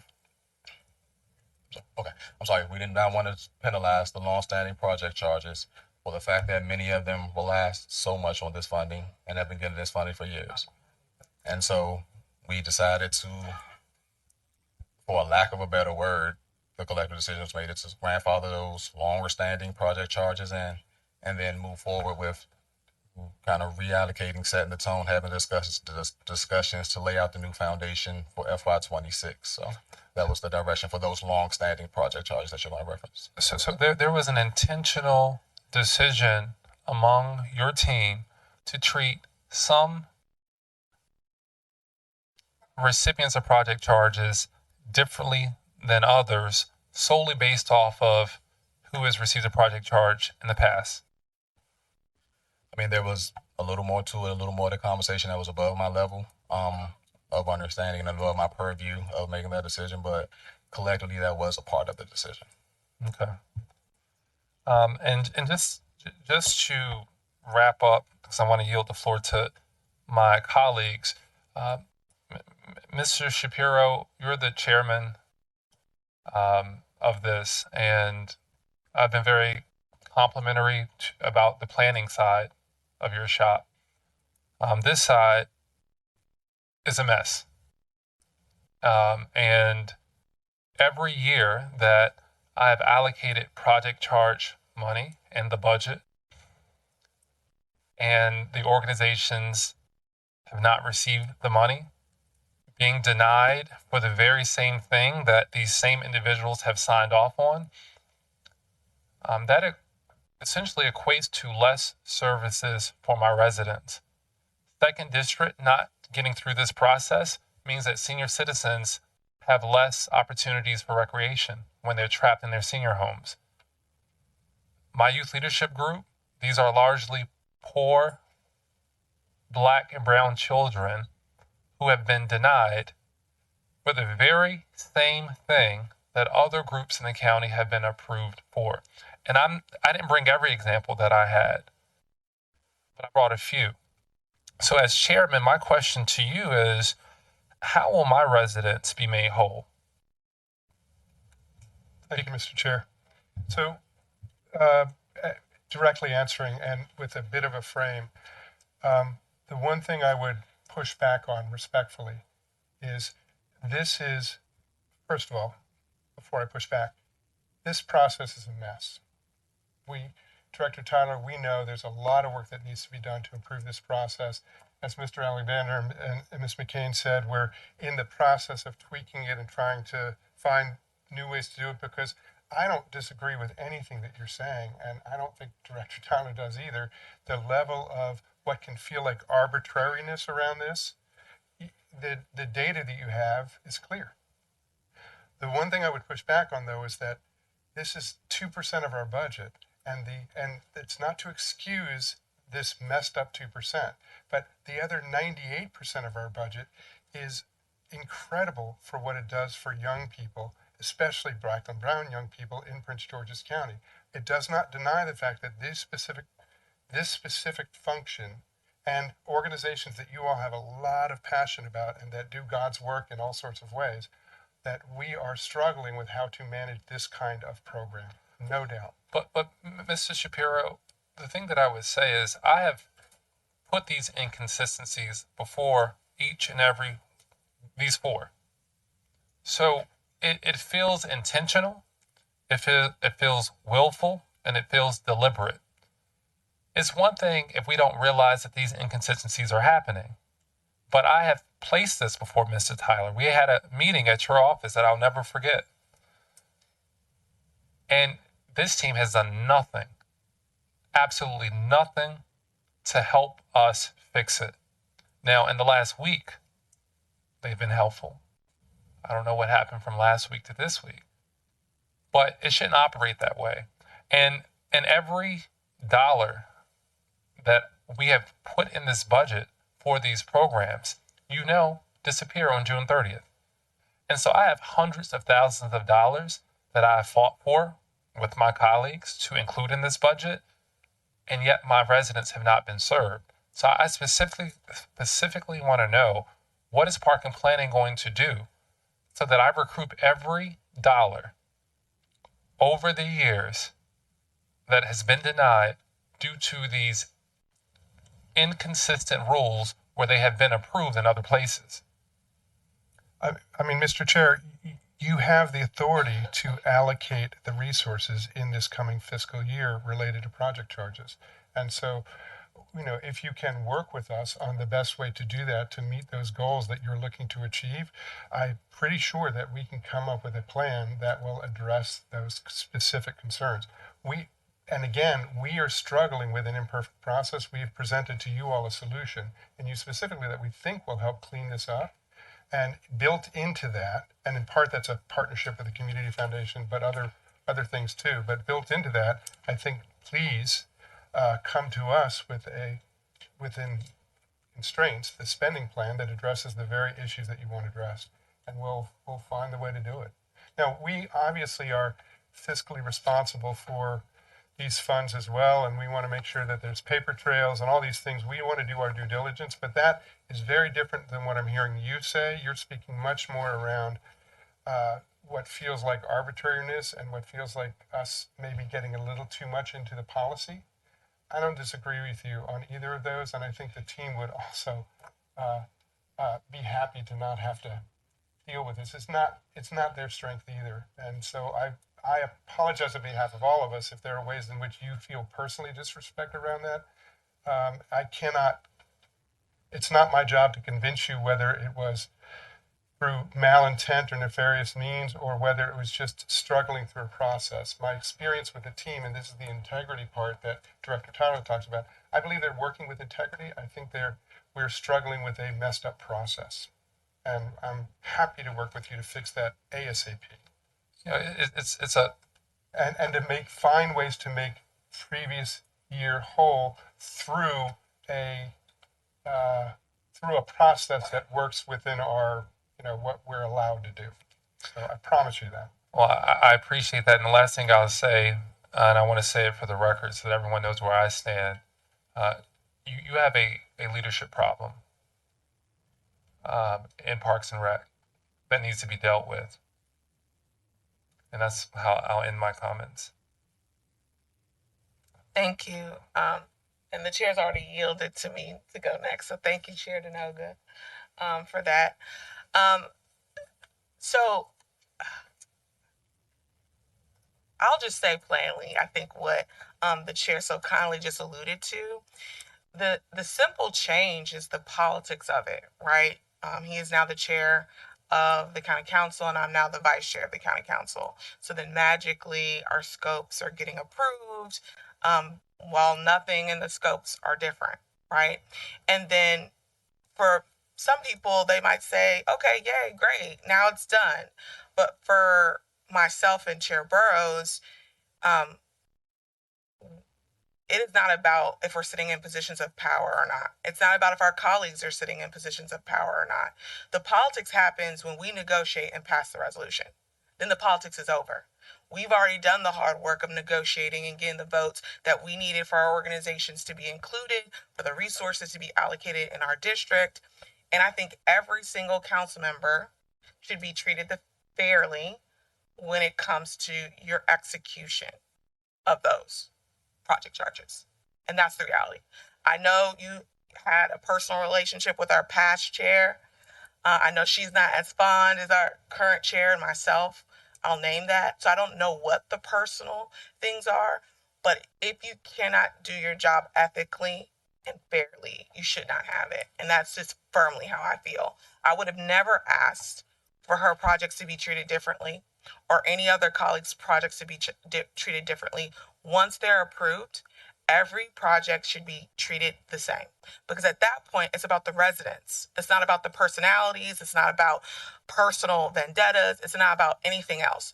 I don't know if you felt beholden or empowered or able to constantly disrespect myself and Chair Burrows. But because that's what happened. It was constantly disrespect. And it can't be anything but disrespect because the paper trail proves that it was inconsistent. And the only difference is who's sitting at the table. That's it. I know, and my colleagues know, that probably no one bothers, calls, reaches out as much about this as myself and Councilmember Burrows. And the reason is not about us. The reason is that our districts have historically been underserved. When I looked at the project charge list, there were none of my municipalities on it. When I looked at the project charge list, there were almost $0 historically for the years it's existed going into my district. So the complaint was, oh, all of a sudden there's more organizations. And I take issue with the fact that now you don't understand how to run it. Because when I asked for a resolution of everything that was passed and how much was actually allocated in reimbursements. And if we look historically, you got the money out the door. But magically, when our organization's on the list, you don't know how to run the program. You're confused. There's issues. I'm not stupid. And I don't think anyone sitting here is stupid. So I will not take stupid answers. And that's what that is. You understand how to operate the project. It's in the receipts. We have the resolution. We have the amount that was allocated. We have the reimbursements. You know exactly how to do it. It was intentionally targeting myself and Councilmember Burrows. And I will not stand for it. Not for my district and not for any district that sits here. So I want to make this woefully clear. that under the new leadership of myself and Councilmember Burrows, we expect when this resolution is passed for you to execute for every single organization on the list. I don't care if it's District 1, 2, 3, 4, 5, 7, 8, or 9. The reality is every single organization should be treated fairly. Every single council member that worked to get the votes to sit in these seats, that has the authority to pass the law, needs to be respected. Because you just disrespected the law in every position that we worked to get here. Because people voted us into these seats. And we have a responsibility. Then the argument of, oh, you have to be fiscally responsible with the dollars. Let's not play that game. Let's not do that. Because that insinuates that we're putting forth things that are not fiscally responsible. And I take issue with that because they're not. I read every single scope. I've asked you not to even sign a contract that I have not reviewed. I don't know the standard for every other council member, but I take seriously ensuring that the resources and tax dollars go to make sure that funds are spent adequately and fairly in the community. And so what I expect moving forward is that you do your job. You all are paid a lot of money. A lot of money to serve the residents of this county. And when we pass a law, I expect you to do it. And if you have a problem doing it, turn in your resignation.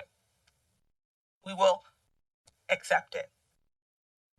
And so I only want to know if I've made myself clear. Yes. Thank you.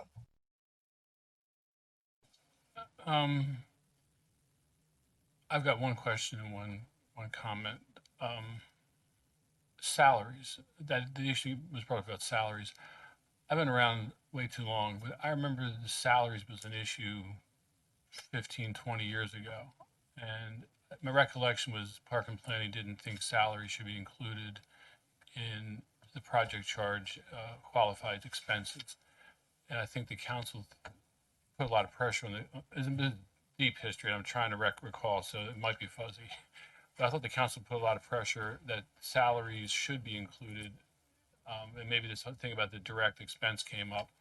I'm not sure, but ultimately salaries were included, as I recall. And I think that's why you have a situation where now you're getting in direction does not include salaries and you want to move forward. But is there, am I mistaken in terms of history? I've been around a little longer than you, Mr. Tyler, so you might not know that history. I mean, this might have been after you were on the council, Mr. Shapiro, but I'm just trying to figure out salaries in, out, and why would they be out?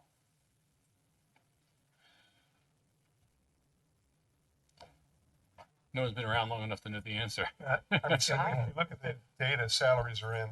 There's no doubt about it. So the question is, are we moving in a direction where we think for some reason there might be some legal issues related to that? There's some internal conversations around that, but it sounds like Mr. Alexander said you all had conversations internally, so right, it sounds like exactly. there was a change of policy, which in implementing it, like we're starting something different for organizations that are new. We have a different set of rules. Obviously, that's not a good direction. So clear as day. So I think we need to figure out our salaries in or out. And historically, the council wanted salaries in as long as they were related to the activity. Yeah. And could be identified as such. Because I'm pretty confident, Laurel Historical Society has probably came up with. I mean, I'm sure they spend money on exhibits and things like that, but I think they spend money on salaries. So anyway, I just want to get this clarified. I think. Right. At best, it's inconsistent. So let's across the board. Again, there's 40 project charges. There's no doubt that you're going to see inconsistencies with that, and that's part of what we want to clean up. Right. I just wanted to address it since I'm hearing there was a change. Well, this was not a fight, but a debate 20 years ago. Yeah. The other thing, I remember when you were on the council, Park and Plan, because when I first came in, my recollection, this was a hot issue. There's a memo from Park and Planning around that time. So I came in 2002. And my impression was that project charges were grants prior to that. And with the change in legal staff or something, all of a sudden there was a memo that said, no, you can't do grants. It has to be reimbursements. And I might have that history wrong, but that was my impression at the time. So it seems to me a simple solution is us to jointly go to the General Assembly and clarify the language that your lawyers rely on to say that we can't do grants, to say that up to a certain level, we and you can do grants. That would make everybody's life a lot easier. I'm perfectly happy to get in conversation with you about that and see if that might solve some of the technical issues that we have. That's where this project charge reimbursement thing came from, and it's a burden on the nonprofits. It is a huge burden on nonprofits. I agree. But for whatever reason, I don't recall there being really specific language in the state law, but your lawyers are really wedded to the fact that you can't do grants. Because there's expressed, there are expressed, written into the statute, there are express powers related to grants, and they're very specific, and so that's why the interpretation is the list. Yes, since it's specific and we don't mention this one, then by implication it doesn't count. Right, which again is a legal interpretation, and I'm more than happy to be in conversation with you about that and see if we can, delicately clean that up. Okay, I think that would solve a lot of people's problems. With that, I think we've had a day. It's time for lunch. Thank you. Thank you all. Anything else? Motion to adjourn? Motion to adjourn. We have a motion and a second. All those in favor, signify by raise your hand. We are adjourned.